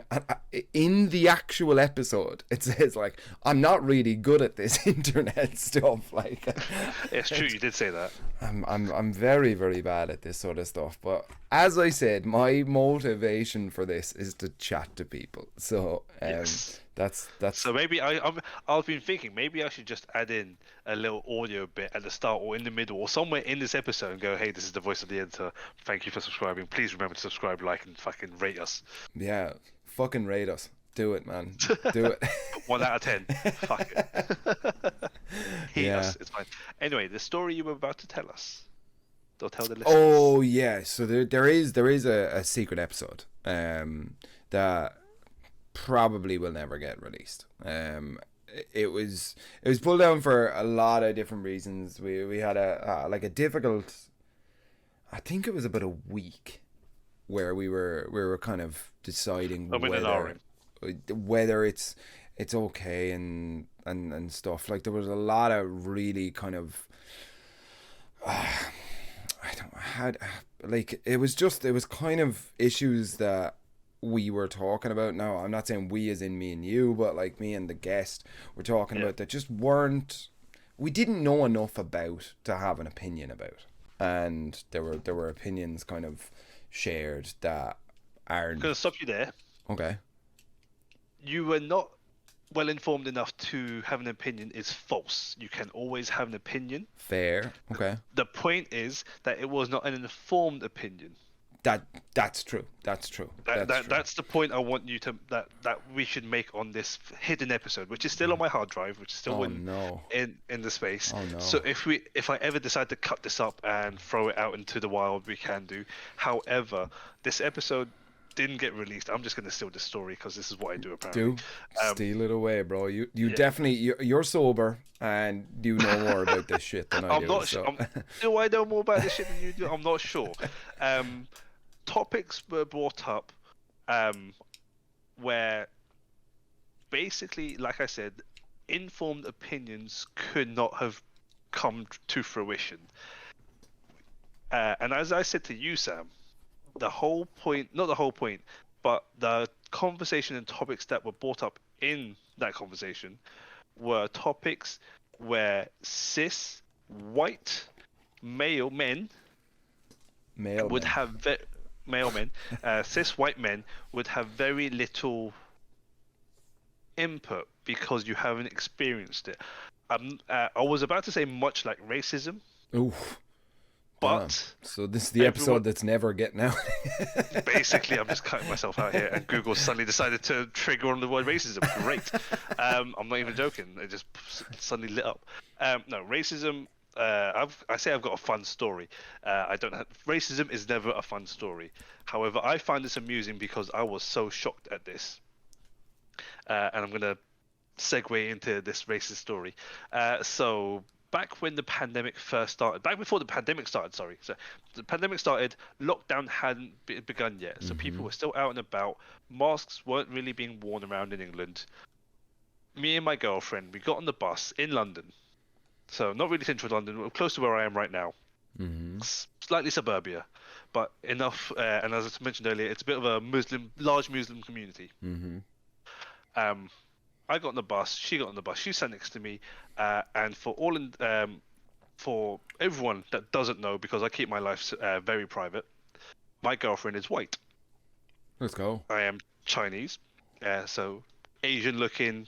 Oh, full 9 yards, whatever. Don't let the accent fool you. I am not English at all. We get on the bus.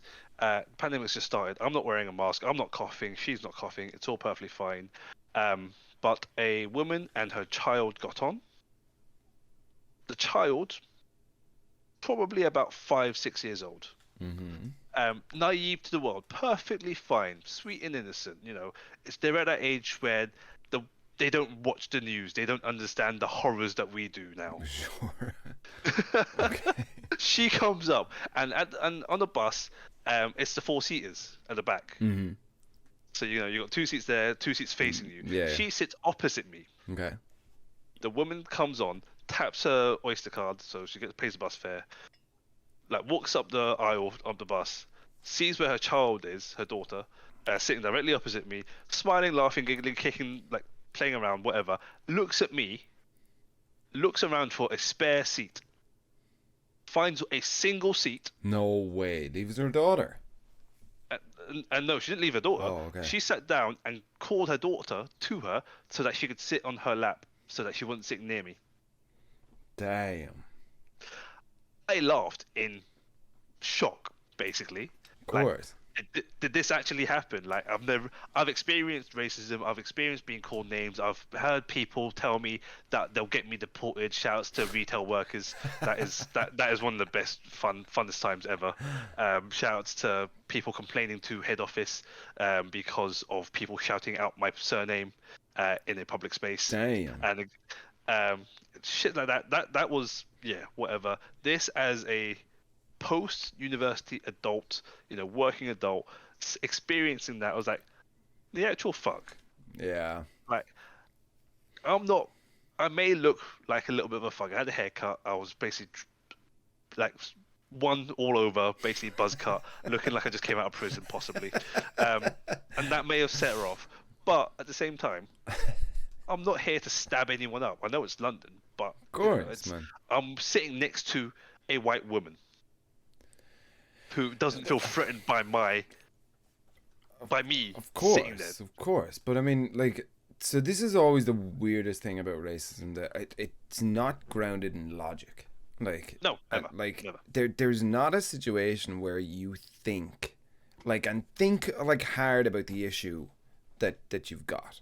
Right, okay, so you could argue immigration, that's a problem and it's a taxpayers. Now, for the record, I have been a foreigner in a land and I've lived in foreign lands and stuff, so I am not for this, but the argument of immigrants kind of raise our taxes and stuff and we have to house them and that sort of shit, it doesn't make sense, because multiculturalism has benefited, I think, almost every culture. Like, every time. Like, if you think that I'm drinking a wine that's definitely not made in Ireland, we don't have the grapes for it, we don't have the hills for it.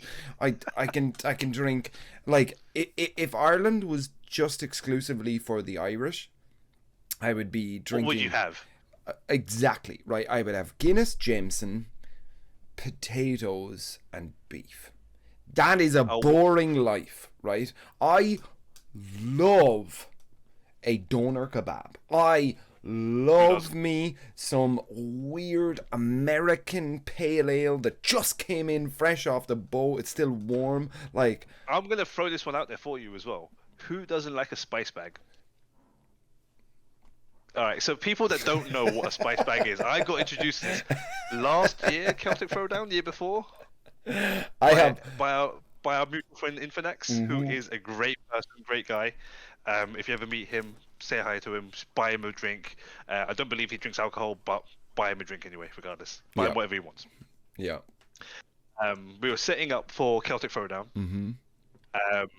AJ's doing his thing. Event runners doing their thing.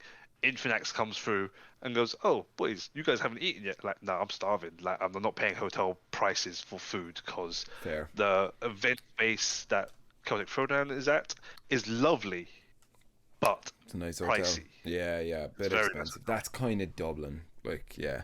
That's just season general, right? Yeah. Unless you are going there knowing that you're gonna spend that money, like, you're not really gonna do it. Yeah. Our boy Infinex goes, "All right, I got you. Give me 45 minutes. Everyone all good. No like intolerances or whatever. Like, yeah, whatever. Go for it." Buys like 10 spice bags or whatever. Fucking crazy. A lot of fucking spice bags. And a spice bag, to basically go to your point, Sam, about immigration and how it's benefited culturally across every culture and region. A spice bag is not an Irish thing. In no universe. I wouldn't say it's a Chinese thing either. It's definitely not. It's met somewhere in the middle, I believe. It's somewhere in the middle. It's basically like a chicken tikka masala. Sure. Oh, as in culturally. I thought you were talking about like, okay. Culturally, it's like a tikka masala. Like it may have possibly came from an Indian, but it did not come from India. Fair. Yeah. Like, it was an Indian in Scotland. You've heard the urban legends. Part of it is true, part of it isn't. Yeah. But generally speaking, it didn't come from India. It's not an Indian dish from the land. Yeah. A spice bag of basically, what is it? Chips, chicken balls, calamari possibly, if I remember. Ooh. Like what's in a generic spice bag, Sam? Generic spice bag is you've chopped chilies. That's a like a key ingredient, right? And then you have your chicken, but the chicken can be chicken balls is like a good spice bag. That's like a bougie spice bag, like, you know? Okay. But, like I'm talking about like that 3-4 euro spice bag, like, you know, maybe you got the 6 or 7 euro, but like it's like crispy shredded chicken, which everyone knows.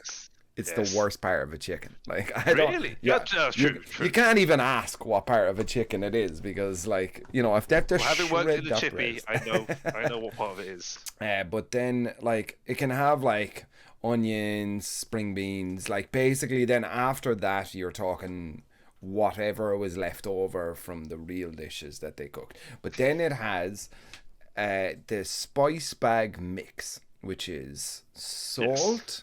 Pepper, honey, garlic, and something else, be a Chinese 5 spice or something possibly like that. Like generic 5 spice.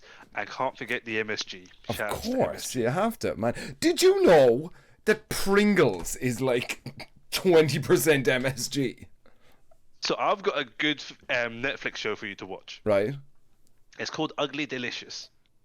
Mm-hmm. Basically goes through with the chef, who I forget his name right now. He's a great guy. I love him to bits. I've never met him. Never meet your heroes, generally speaking. But he is just amazing in this. And he does basically a bit where he gets a bunch of Americans, because he's in America, sits them all down, and basically goes, okay, so you have a Chinese takeaway in the evening. You find yourself a bit thirsty after eating your Chinese takeaway. But yeah, I do. It's like, okay, cool. Do you think it's because of MSG? Like, yeah, no, it's definitely because of MSG. I always get a headache after I've had some Chinese takeaway. Okay. All the while, whilst he's doing this, he's giving out bags of crisps, Pringles, and whatever. And they're all just eating while they're chatting away. Like, okay, cool, right. So, do you think MSG is solely in Asian cuisine? But yeah, it's only in Asian cuisine. That's the only time I ever get a headache. And this dumb motherfucker. Like, oh my god, he's got the face you want to punch sometimes. I was, okay, cool. So all these crisps you've just been having, like, you know, they're all pretty tasty. Who doesn't like Pringles? Who doesn't like Monster Munch, Lay's, or Walkers, wherever you're from? Yeah. But yeah, no, is it all fucking tasty? Yeah. Cool. Have you ever read the back of a packet of crisps? Or chips, wherever you're from. First of all, nobody has ever read the back of a packet of potatoes. Like, we all know it's bad for us, but we just eat them anyway. It's fried, it's oily, it's whatever. How much salt and vinegar is in salt and vinegar? Like... Enough to make it tasty. I don't fucking care. Exactly. It burns my tongue. That's all I care about. But yeah, they've eaten these crisps, and he turns around and goes, okay, so you haven't read the back of a packet of crisps? Or, yeah.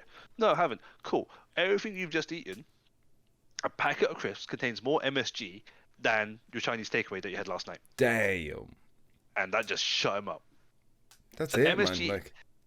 MSG can be bad for you, but everything in moderation is what I ever say. Of course. Yeah, except for crystal meth. We don't want that.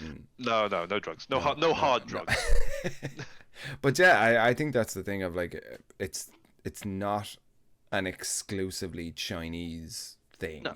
Like, MSG was not, like, just put in Chinese food for the West. Like, you know, it's everywhere.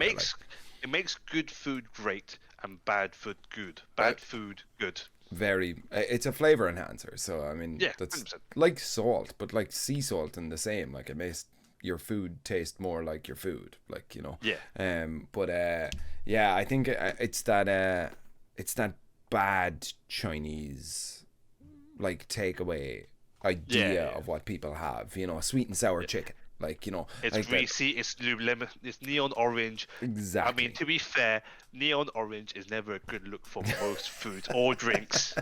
Let's be honest. Absolutely, 100%. But I think like, but it's damn fucking tasty. But you see, that's the whole thing of like your drunk brain doesn't want like healthy food. Who wants a stick of celery when you're drunk or sober? To be quite honest, I mean, like, I think it's that inhibition's lost. You understand that this is bad food, but like we're talking drunk food, the world like over. Like we're talking kebabs. We're talking like, you know, like I will have a kebab sober. You're insane. First of all, you're insane. Like I had one last week, sober, completely. Yeah. You don't drink anymore, and you still enjoy kebabs. You're insane. I love kebabs. Garlic mayo, kebab meat and chips.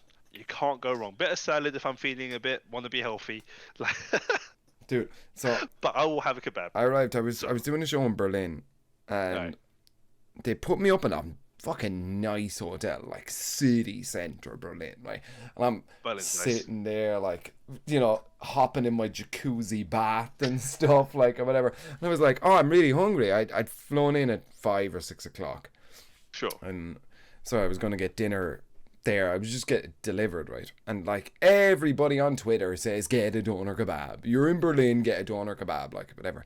Dude, I bought this fucking thing, man. And because I hadn't drank anything, I was entirely sober. I'm like eating and I'm like, Jesus fuck, man. It like really? Flavors are so much, man. Like, you know, there was like a chili sauce that could strip paint off walls. And then that like, might be the chili sauce's fault. No, that's not the kebab's fault. But it was like, do you know what, like doner meat?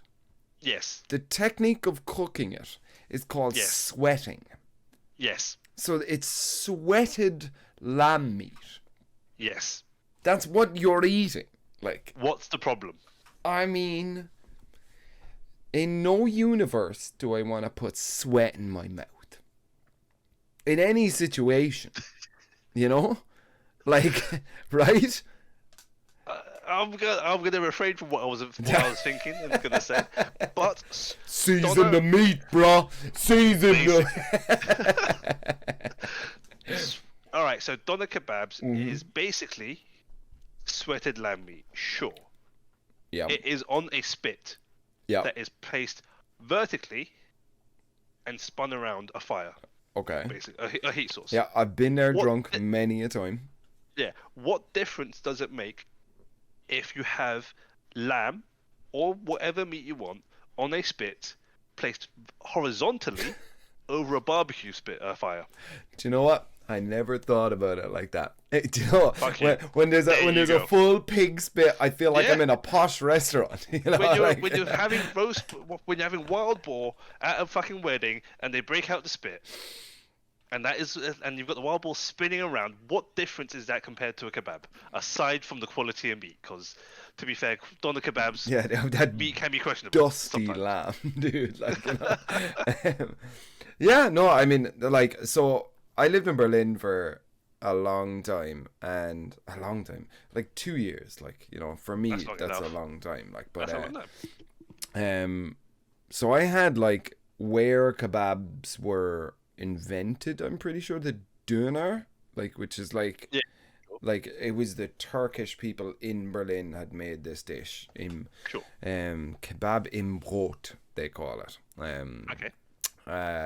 And like at the like source, a kebab is the perfect food because they can just leave that sitting for hours.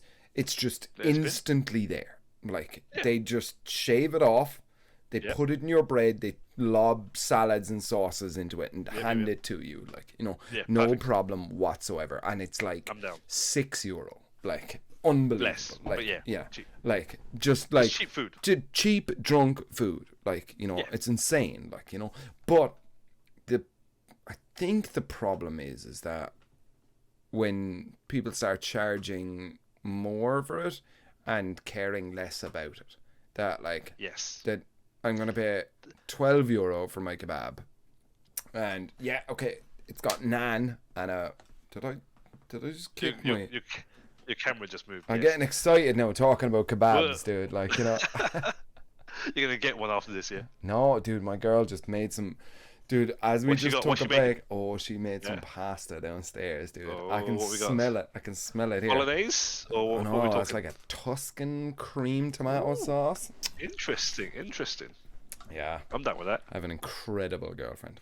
Like, I met her once, and she is lovely. You don't deserve her. She's gas. She's studying law now, but she's a vegetarian. Oh, damn. Yeah. So, you know, 6 of 1, you know. Yeah, you can't win them all. She today, she came up and I was like getting set up here for this, you know. Sure. Editing the overlays, putting your name in there and that sort of stuff. And she just showed up, my door is just here, and she said, Sam, I'm embarrassed. I said, what are you embarrassed about, baby? What's new? She goes, I just clicked on to one of the episodes of Fuzzy Guard. And I was like, okay. And what did I say? And she was like, no, the bedroom was a mess. The bedroom was a mess. There was a basket of our clean washing behind you, and you can see it in the video. I was like, I don't think that's what people tune into Fuzzy Guard for. But like, so she came in. I don't know. Can you see all of the? I can see the mirror. Yeah. Is that a mirror? It is. Yeah. It is. This is the mirror. But like, she made me like clear off all of that. Like, I did notice there's not enough. There's no water bottles on the bedside table. Sláinte, kid. It got moved to behind the camera. Cheers. Yeah, sláinte. Yeah, she's funny. She's crazy, man. Because like, when we met first 4 years ago, I told her I was going to be a commentator, and that to explain in a rural pub in Ireland. I was gonna say, like, explaining it to your parents, that's one thing. Explaining it to a new girlfriend partner. Yeah, so like, this is actually a fucking a rough story, because like this could have went like either way. Like, so, and God bless my lovely lady, man, because she knew from the start. She was like, it's gonna be fine. Put the cards on the table. Don't worry about it. Because I told her, I was like, no, because we were working in the same bar. This is how we met. She was a waitress. I was a bartender. Sure. And so is this like the section in Cocktail where you're just making drinks and just throwing at her? I mean, I think so. I see. Basically, what happened was that we used to love to go for a drink after our shift. Sure. And by the end of the night, the last person that was there was her. Like, and I was like, she knows how to hold her drink. What's up? How you doing? Like, you know. And we both. I like how that's your bar. Like, can you hold your drink? But like at that time in my life, 5 years ago, when I had just moved back from Berlin, that was all I cared about. Like, I was like, you know, I'm here to have a sesh. Like, you know, I've just been hearing about what Ireland is like from all of my German friends. Now I'm about to realize it, like, you know. But I was doing commentary and stuff, and I had done a couple of shows here and there, but I wasn't like, Jesus, like, I mean, I was new, like, to the scene. And I explained to her, I was like, whatever it takes, I'm going to do this. I'm going to be a commentator. And I had two goals. I told her, because she told me this like last Christmas, like, you know. She said, do you remember what you told me when we met, that I was going to do Evo and I was going to do the Tekken World Tour finals? That was the game. That was the game. That's the dream, you know. Pack it up. You know, right? What's next? But like, you got new goals now. You got to put new goals down. But I remember I went and I did Brussels Challenge one year. Sure. And I did it for free, I think, and they had paid for my hotel. Okay. I think it was just hotel that they paid for. If they paid for flights, it was a Ryanair 4 a.m. job, like, you know. But I remember somebody asked me, did I want to stay in Brussels for another day or two, And I was like, fuck yeah, of course, yeah, no problem. Like, and I literally was looking at like €3 in my bank account, like, Oof. on the first day.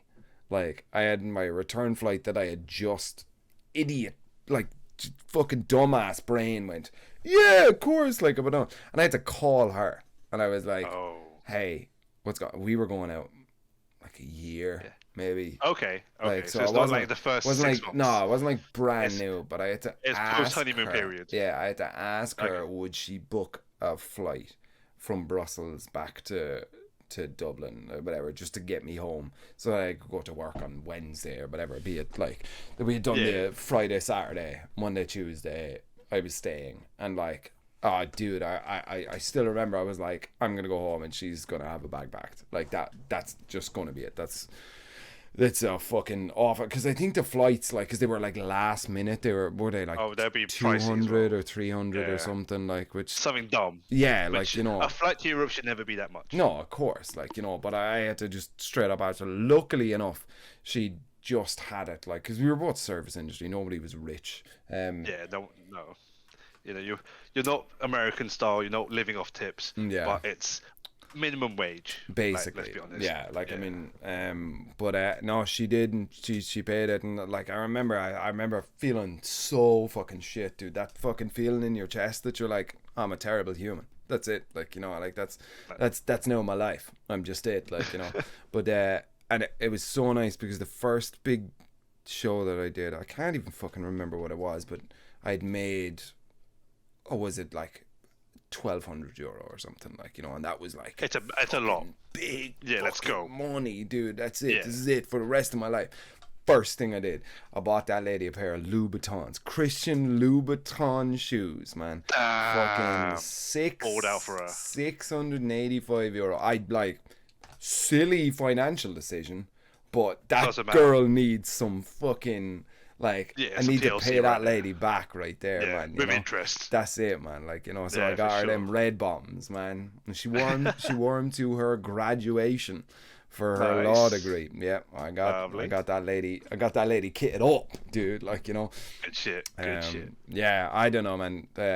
She definitely is my number one fan. She kind of sits there, and I'll tell her some stupid shit about Spag. Oh my god, did you hear? Oh, Spag commentated that so well or whatever, and she'll just say, yeah, wow, that was great.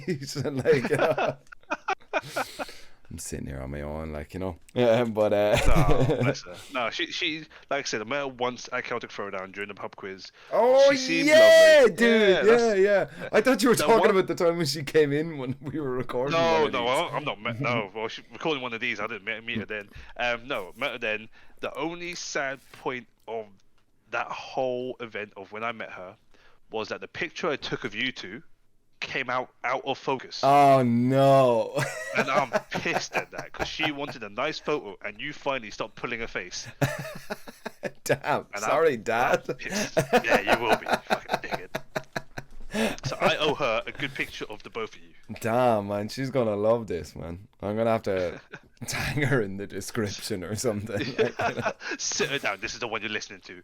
Not anyone else. Is this one specifically? Yeah, I know, she's gas, man. She is good.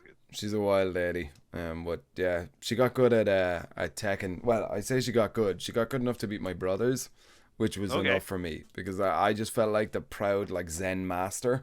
They're like, just sitting there. Oh my god, actually, there is the funniest fucking story, right? So this was back when I was streaming, right? And for anybody that doesn't know, when you're streaming, you have to be a personality, right? And that is very much in your head, right? So if I lose in ranked, I'm saying, fuck, shit, god, that sucks, dude. But when I win, I'm like, yeah, you don't even know my shit, like, whatever, like, whereas realistically, if I'm sitting down just playing ranked, I'm like, wow, actually, that guy's really good, or damn, shit, I should have done better, like, it's you turned up to 11, right? But my girlfriend had watched me stream a couple of times or whatever, right? And like, as I'm showing her how to play the game. You know, just sitting down and playing versus mode or whatever. Yeah. She's like, you know, she's doing well. She's getting better. Like, you know, she understands movement. The timing, the rhythm. Yeah, of course. Yeah, right? But so there was an offline tournament on in Cork. Okay. Where we were at the time. And I just said, like, I'll go down, like, whatever. It was a €10 in, but, like, realistically speaking, I would probably win it. So we went down anyway, and being a pretty lady, oh shit, I shouldn't have mentioned her name. She showed up. She was working or something, and she came down after work. So she arrived in. All of the gentlemen were like, holy fuck, it's a woman. Holy Jesus, there's a lady here. Everybody sitting with their backs straight and stuff. Everybody talking. Everyone breathe in. Yeah. But I was in the middle of tournament. So literally it was like a, hey, and straight back in, right? Whatever, right? Yeah. And so she got chatting to a dude. Oh, no. He was a Street Fighter player. Okay. Never played Tekken before. Sure. But she just said, hey, do you want to play a couple of games? You know, she's all for inclusivity or whatever, right? Yeah. And because she's the pretty lady, a crowd formed around her. Right? So of course. I had finished my game. And so I'm stood up behind her, right? And I literally stood up watching the game, like, you know, and I all I'm doing is critiquing her play because I'm like, she's coming out of my school. Like, she has to be good, right? But you're representing now. You got to step up. Yeah, right. So this guy hadn't played much Tekken or no Tekken at all. I can't remember, but like, sure. It was a very close game, like an exciting game for me, right? And eventually, I'm like, oh God, don't do it. Oh. No, it's good. Yeah, jab, just jab. Like, I'm coaching here, like mid-match, right? She won, right? But because the only person that she had seen win a difficult set before was me while I was streaming. Oh, no! She bet him in a game, and I swear to God, like, dropped the controller, pulled back, and went, got him! Damn! Let's go! Oh, no. It's like, oh, bless her. Baby, don't say that when he's sitting beside you. Like, they will sometimes swing. This guy was like broken hearted because he was like he was like chatting to the pretty girl, got her to sit down at a cell, was playing her or whatever, and she bet him and then rubbed his face. And it would only be better if she won.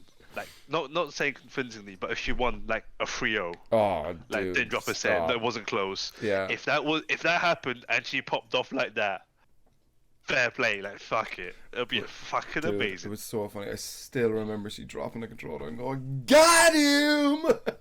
Oh, bless her. Oh, bless man, her. It was so funny because there was a crowd around her. Like, you know, it wasn't just like this was just a random setup. Like, this was the main event here. It was so funny, God. Dude. Jesus, yeah. I mean, she got good. She got good for a minute, man. But yeah, I think school is important. School is more important. So she can't kick your ass. That's what we're going with. No, she still brings it up at dinner parties that she bet me once. That's fine then. One game. One game. That's it. All it counts. That's all that matters. It's that one game. Everything else doesn't matter. Yeah. It's funny. I mean, but lads. Yeah. And how do you what does your partner think about like what you do? Like, is it difficult to explain when you go away to like events and stuff? So because I've been doing this longer than I've been with my partner, it's slightly easier. It's like part of my life. Like, I explain it to my family, to my parents, that I go away, take photos of video games or anime. Wait, you explain that just like verbatim that to your parents?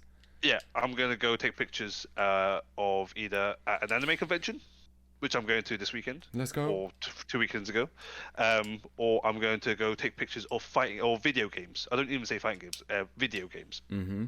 And they understand that? They understand it enough, and when they ask the question, do you get paid? I usually say sometimes. Because that is the case. I sometimes get paid, right? Fair. was like, all right, cool. As long as you're enjoying it, you've done everything we've asked as a Asian household. You've gone through Right. school, you've gone through university, you've got a job, you're pretty much fucking settled. You're pretty much at that age, and I've worn them down enough that it's gonna be like, yeah, you do you. It's whatever. Just like don't fuck up, don't take drugs. Yeah, shit like that, right? Fair. So Fair. with my parents, it's not too bad. With my partner, bless her heart, I don't think anyone else would put up with the amount of bullshit I do than she does, than she would. Yeah, she knows I go away for weekends. Sometimes it's around her birthday, which sucks. Yeah, I mean, her birthday is around Easter, Right. and the mix-up is at Easter weekend, pretty much. Is cutting it fine and close. Not so yeah. But she understands I do it because it's a hobby, it's a passion. I sometimes get paid, and if my hobby or my passion turns into something that I can get paid for consistently and turn into a day job, I'm happy, and she's happy. With that said, obviously, life gets in the way, adulting gets in the way. You got bills, which always increase. You got rent or mortgage. It's like sometimes she goes like, yeah, sometimes I just wish you'd take a normal job and be done with it. It's like I'd be boring. Stop. Yeah. I've literally had that conversation about like, God, wouldn't life be different if you were like an accountant? And I was like, I mean, it would be different in the vein that I wouldn't have a story to tell. Like, Yeah, like I'd probably just be another schmo going down to the actual pub, and not have any interesting stories. Oh, Steve from accounting, he's fucked up some numbers today. I tell you what, guys, come on. Yeah, I don't know, man. Like that definitely wasn't the life for me, and I feel like the majority of people in our industry chose this industry because it was weird, and especially the people now, because we all started like 5 to 10 years ago, where there was no money. Like the idea of making money off this was an alien concept. Like it still is to an extent. I mean, fair, yeah. Like, I mean, there's a couple of people that make a solid living off it, but like they're all not tournament organizers, because they are the ones doing it off their own back. Generally speaking, I'm not going to start that Twitter argument again. Damn, let's go. Like, no one's rolling around in Bentleys and fucking Jags unless they have a solid 9 to 5. Yeah, I mean, I think a lot of people are using their 9 to 5 to bankroll their hobby, which I am. Realistically speaking, that's what we do. Like, like, I mean, I just when you start out, that's what you got to do. Of course, not even when you start out. Like, I mean, like, if I'm sitting on a Call of Duty commentary desk, I'm salaried, their league is whatever, doing their stuff, like, it's all fine. That is my 9 to 5. But like, for FGC, we're not that big esports. Like, like there's salaried people in production teams, but on the biggest level, as in like there is one production team in Europe that have salaried people. There might be more in America. I don't know. But like, I on that production team, there's 8 people, 9 people, and the European one they do hire like freelancers a lot, the same people and that sort of stuff, but. Yeah, there wouldn't be, like, we're not talking, this isn't a $1 billion industry like that Forbes will quote you, like that the esports industry is worth X amount. Yeah, but that's spread across how many video games, like, like. And we're a very small slice of the pie. We're like 0.01%. We're the nerds of the nerds, Drift. That's what I keep saying, man. Like, Basically, we are. Yeah, if there was a college of nerds, we're sitting at a table on our own. Like, like. Pretty much. We're coming up. We're doing better. Like, definitely. Our faces are looking better. A lot of people started hitting the gym. We're looking after ourselves a lot better. Fair. That's become a weird, like, story being woven into fighting games now, that like gym boys are like coming in here, like, Shout out to the birds, Angry Bird and Big Bird. They've been hitting the gym. Shout out to NASA Esports, like Latif. Like, if you were part of the Street Fighter 4 era and you saw Latif play Sea Viper and you saw him, you'd go, who the fuck is that twig of a boy? Not even man, a twig of a boy. And you see him now, and He's like tank, Ajax. is he? He is Yeah. big. Damn, he is dude. massive. He's built now. But look at Eternal Dragon, man. Like, yeah, exactly. When I go onto his Twitter, it's like it's half of him breaking his own deadlift record and stuff, like, Yeah. you know, personal Every best other week. and that. Yeah, Exactly. I mean, like, you know, a dude is a model, like, you know, models like fashion and stuff, like, you know, incredible stuff, like, you know. But then, like, I mean, you know, Roman Jelly over in the States and stuff, man, there's so many like people in the scene now that are like fitness, like that's Yes. their thing, like, you know. And that's a good sign of our community maturing. Fair, actually. Do you know what? Jesus Christ, Drift, that's so fucking deep, man. Holy shit, that's so correct. I'm right? not sure if you're drunk or if you actually. No, agree with me. that I absolutely am. That's so right, because I mean, at the start of like big FGC, At the start of the nerds, you had the South Park skit of Warcraft player sitting there, of course, fucking Cheetos crumbs, fat as fuck, just like. Bleh, but there are right? still people like that in And the there are- industry, like, you know. And there are still people like that in all industries. But you look at all the other esports. You look at Call of Duty. You look at Counter-Strike. Sorry, fucking Chads. Most of them fucking Totally, swole as fuck. Pasha biceps, dude. That's my Exactly. guy right there. That's a fucking meme, right? And shit like that. And that is a good sign, like I said, of our image changing and our scene maturing because we're looking after ourselves, because Eternal Dragon becoming a model. Fucking look at the birds hitting the gym. They are fucking course, big. dude. Latif himself, like I said, everyone else hitting the gym, basically trying to improve themselves, improve their image, and go, yeah, I play fighting games, and I could probably be in a fight as well. That's genuinely such an insight there, man. It really does show that the kind of maturity that's coming now from, I mean, to be fair, fighting games have been around since Street Fighter 2, but like, Yeah. you know, the actual esports side of it and people that are becoming these sort of fitness inspiration or finspo, like The channels or personalities, whatever, like, you know. like I said, the image. Like if I said, if you for example, Sam, I wouldn't say you hit the gym. That's not the point in this part. But if I said, Say what? yeah, I'll take it. But you said earlier, you know, when you choose your name, when you're 16 years old playing Call of Duty, you don't think it's going to be put on a poster on the side of a wall and be spread around to 2 million Twitter followers. Of course. But look at you now, like your name is on posters on the side of a wall to 20 million Twitter followers, and for all intents and purposes, you could probably get a beard oil wax company to sponsor you, and go, look at my fucking beard. Fair, yeah. I mean, It's shit like that. It's not because our scene is maturing. It is, but we have realized what the good side of esports is, and that is not just because we're professional players.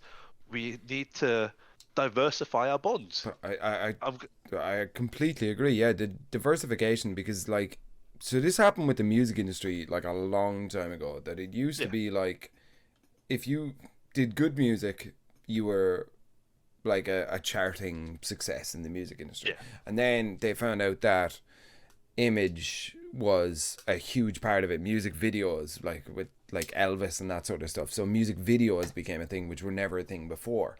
And like, so then image, they would get the prettiest people that mightn't have been the best singers. You could sacrifice a little bit of your musical talent for you know, looking good. Yeah, your image and that sort of stuff. Like, and now it's become the whole package that you have to be. Yeah, you gotta sing, you gotta dance, you gotta move, you gotta. Of course, you gotta have a Twitter follower. You gotta be able to quip back in interviews and that sort of stuff. Like, you know, and that's obviously a very mature industry. Like, but right now, where the fighting games within esports, we're just hitting that image, the music video. Like section of that. So we're not just nerds in our basement anymore. There are boys that are rocking up in tank tops with like total shredded, man. They're dehydrating a week before the event, like, you know, and like just to get them seps popping on that. Yeah, exactly. You know? Exactly. So you get the big boys who look shredded, that have hit the gym, are looking good, and go, damn, like what? Why is he playing fighting games? Like, what's so deep about that? What's the secret? Like, I'll go play fighting games. Cool, that's another way in. You've got people like we've previous episodes, like Markman, like people with the sneaker check, fucking dripped out, looking awesome, looking like models, Eternal Dragon.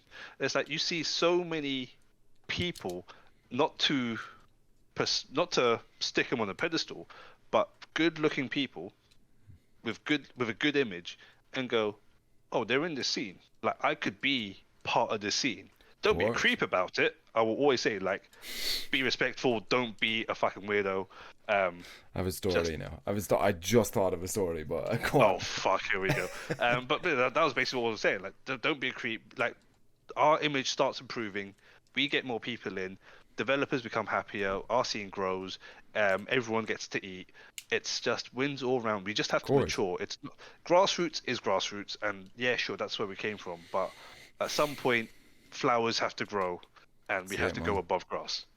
I completely agree with what you're saying there. I mean, it's very selfish of the old guard to grab onto this scene as if it was theirs to have for eternity. Like, you know, like the natural progression. And like, so I'm biased because if there's more money in the scene, I probably make more money. But I have seen those grassroots events that refuse any external money and remain grassroots, and then they die as soon as like big tours come in. When you have, you know, big Japanese companies putting in 1,000 a stop, and realistically speaking, if a dev puts in 1,000 a stop, that's not a lot of money. But no, I know that I don't want to. But if your event relies on that $1,000, pounds, euros, whatever.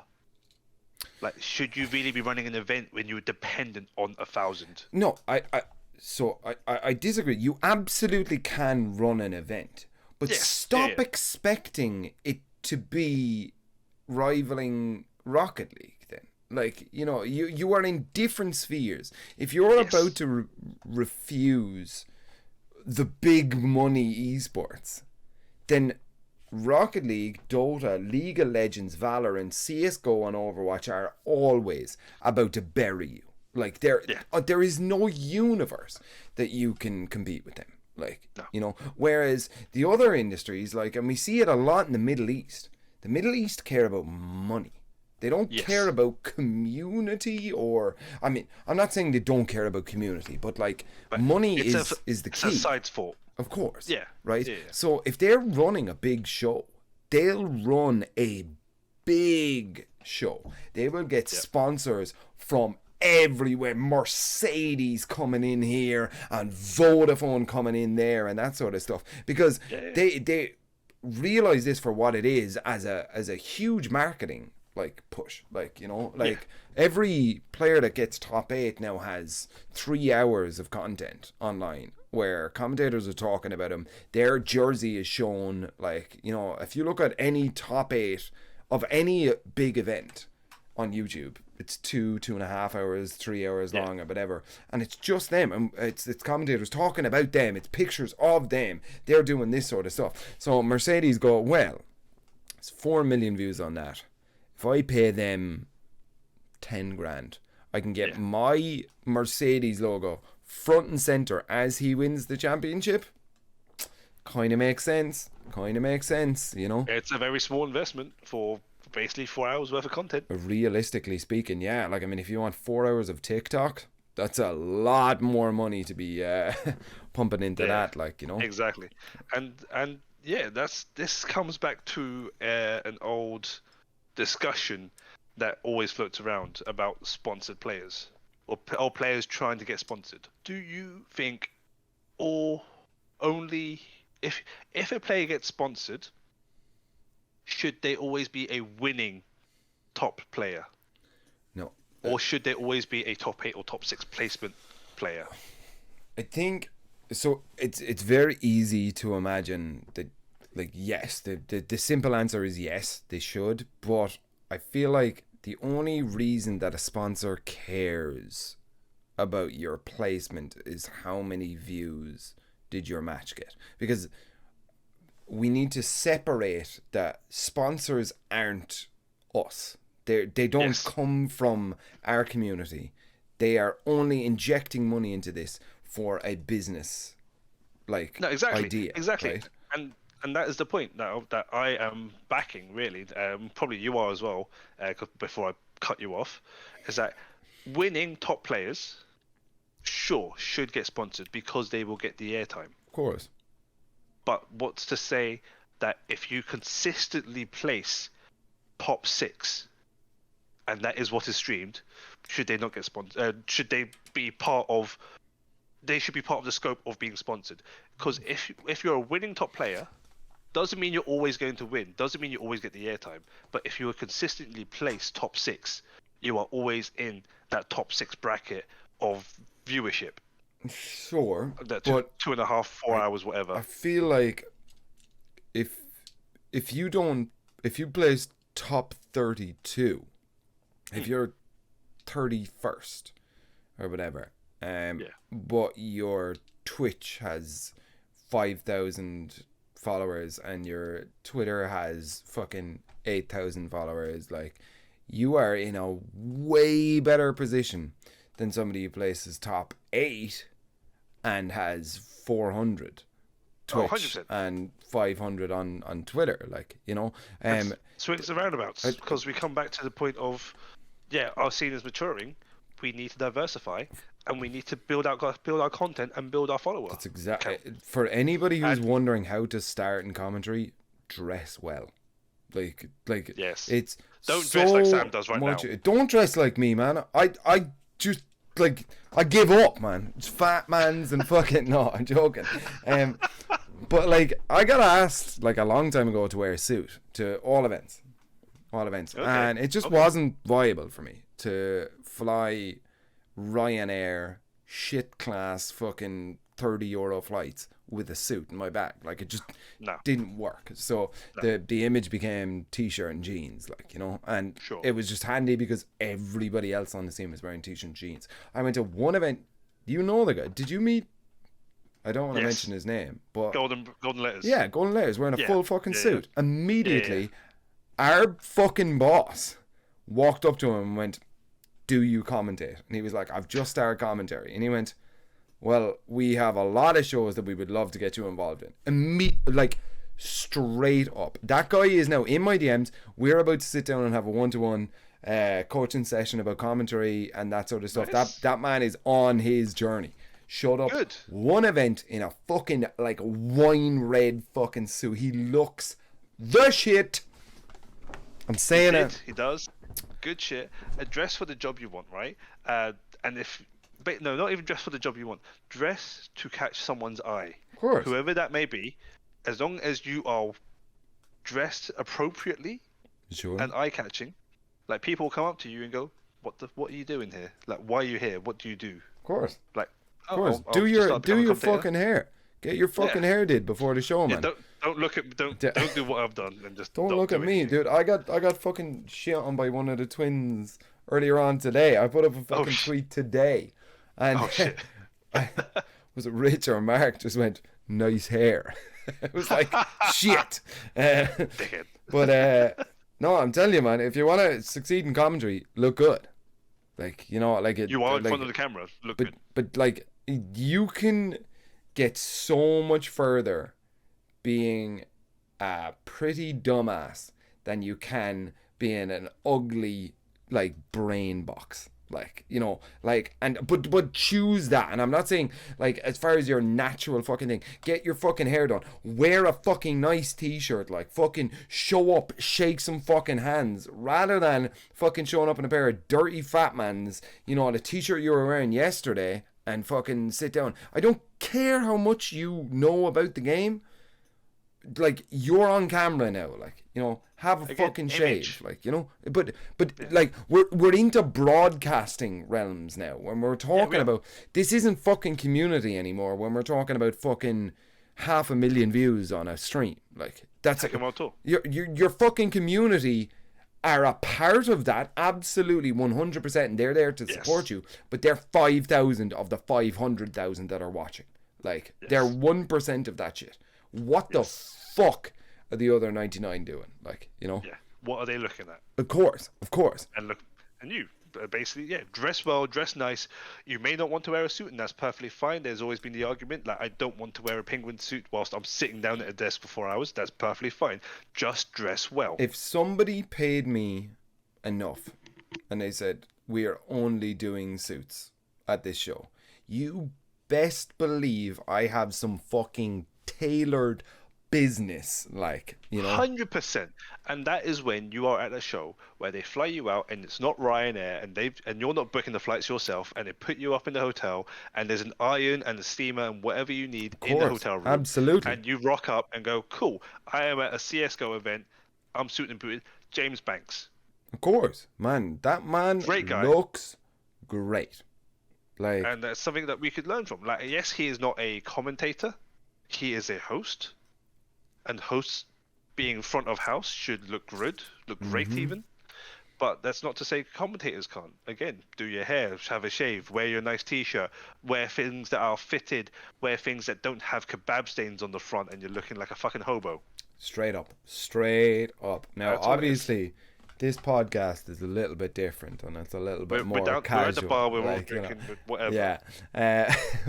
No, but I mean, like, it's not that you'll get asked, but you'll just do better if you take, you're doing an event, whatever the fuck event you're doing, like, you know, you're doing commentary, you're doing photography even, like, you know, if you show up looking the fucking shit, who do they think of when they think about their next event? You know, they say, whoa, wait, who was that fucking lad that showed up in the fucking slick ass hoodie and the nice shoes, man? Oh, Drift!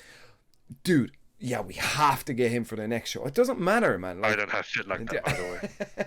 But, like, humans are humans. Like, like our bookings aren't done by machines. Like, no. You know? Like, they are done by people, and you dress for the part. Like, if I turned up to an event as a photographer and I'm wearing the brightest fucking colors, and I'm talking neon fluorescent orange fucking safety vests and whatnot, I'm not going to be hired for the next show. Of course. Why? Man. Because I'm behind the camera. I'm not supposed to be seen. I shouldn't be seen. And Sam, you've been part of productions. You've been part of plays even. And you've been in the music. You're a singer and whatnot. You know, people backstage, people that are on hand to work on what the stage is doing should not be seen. No, they should be wearing studio black. Straight up. Yeah. Black shoes, I come in wearing pants, black t-shirts. Everything. Yeah. I should not be seen. If I come in fucking fluorescent orange, pink safety t-shirts, vest, let's go, pink dude, t-shirt, loud as fuck, and go, hey, yeah, Sam, smile for me. And like, the fuck, man. But do you know what's the worst thing? And this is something that I was talking about with Spag, actually. Don't smell. Like, how hard is it to not smell? How fucking hard is it to not smell? Like, Lynx. Like, any body spray that you have. No, let's just go straight to the most simple point. Just wash, shower. Just have a fucking shower, dude. But like, I understand people are traveling a lot of the time for events, like, you know, it's like a long fucking travel or whatever. But where are you staying, man? Like not on the street, I hope. Like, fucking get yourself a pack of baby wipes and just hit that boy. Just cover it up with a little bit of fucking whatever. You can go down to any shop. I've been around Europe. Every corner shop has something. If it's not your brand, if it's not your Lynx or your Axe or whatever, get the shitty store brand one, just to stop you sweating a little bit, like, you know, because everybody is together. I will never shout out Lynx Africa, man. No. And I will give you all a tip. There is now solid aftershave. What do you mean? So it's not the Lynx aftershave? No. So okay. So deodorant, not like aerosol deodorant is a thing. Lynx, Axe, whatever you want to call it, that's a thing. That's what we all buy. That's what we all use, generally speaking, at home. Yeah. There is now a solid version, like a soap. Oh, I thought you meant like solid as in good. No, like as in solid as in a block. But solid as in the physical state. Damn. So you don't even if you are worried about the 100 milliliter fucking rule that is about to get demolished. I heard that. Yeah, no, exactly. So you can buy even more booze. Let's go. No, dude, you can bring a small little block of fucking solid aftershave. Just dab a bit of your finger and just wipe it on yourself, and other people smelling you. Totally. You will smell nicer. But at the core of it, please just have a shower, even if you don't like using soap. Wash yourself. Straight up.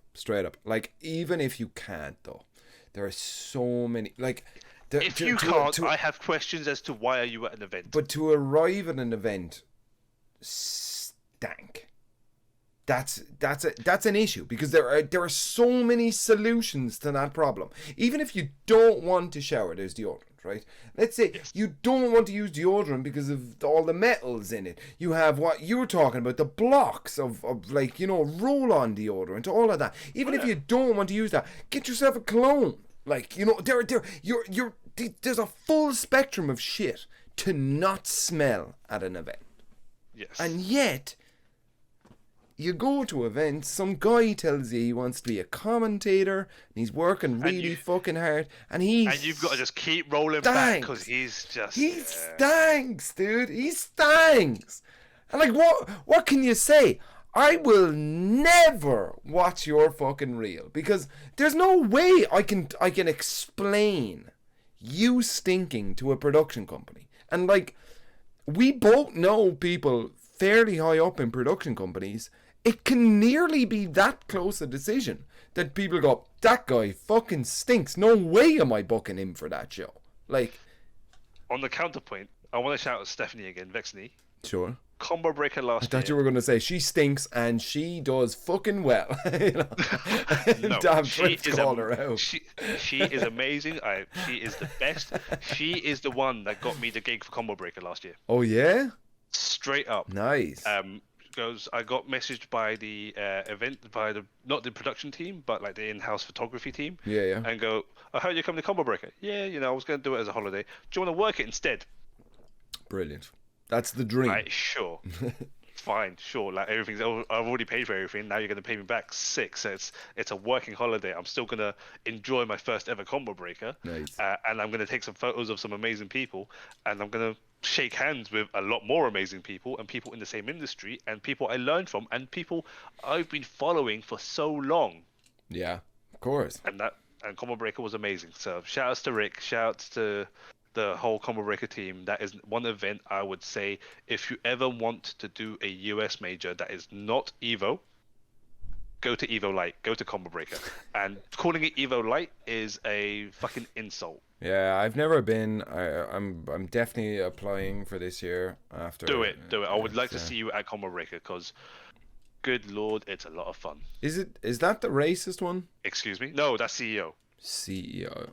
Right, yeah. That's Florida. Right, yeah. I've heard some mad shit, like, and like. No. CEO is just of where it's based currently, and it's surrounding citizens. Yeah. It's not the event. I want to point this out in this podcast. CEO itself is not racist. Sorry, yeah. I probably shouldn't have said, is that the racist one? No. What I meant to say was the event is great, but like you said, the area is apparently fairly rough. Questionable. No, CEO is in Florida. Combo Breaker is in Chicago. I was going to say Detroit, but it's Chicago. It's a direct flight. Wow. Chicago. Yeah, it's a direct flight from the UK, so it's perfect for me. And it's just a sick event. Damn, man. Yeah, I'm definitely gonna have to hit that up. Drift, I think I'm gonna have to go for another cigarette. We'll cut it there. Perfectly fine. We can do a part 2 if people would like. If not, whenever we run out of guests, I'll just do a special and come on again and talk shit. I think it's really interesting though, and I meant to say this earlier on, like that. I always envisioned that you would do a podcast. It was just so happened that my hands got kind of forced this week. Sure. And I'm not actually, like, you're not the backup strategy. Like, I always wanted to talk to you about photography and your place in the esports. That can come next time. Like I said, like there'll be a part 2. Even if you don't consider me as a backup, I am the backup of Fuzzy God. I am the editor of this fucking show. You're the dad. You're the dad. I'm the dad of this show, apparently. And whenever there comes a time where we run out of not options, I will blast you, Sam, for the horrible scene setups you do. I mean, my name is barely on that bar. It's fucking horrible. I hate you. You're gonna change it now. Not even that. That wasn't even said. I was talking about my Twitter handle. Fuck you. Oh god, I can't even see that, dude. You need to get your glasses back on, mate. You need to go get some LASIK. But yeah, no. Guys, thank you very much for watching. Yeah, there we go. Sam's now putting on his glasses. For those watching, thank you very much and for surviving for this episode. For those listening, thank you for listening. Thank you for following. Thank you everyone for subscribing. And if you do like us, please give us a thumbs up and leave us a rating, because it does help this get us out there and get Sam some money, because he so desperately needs it.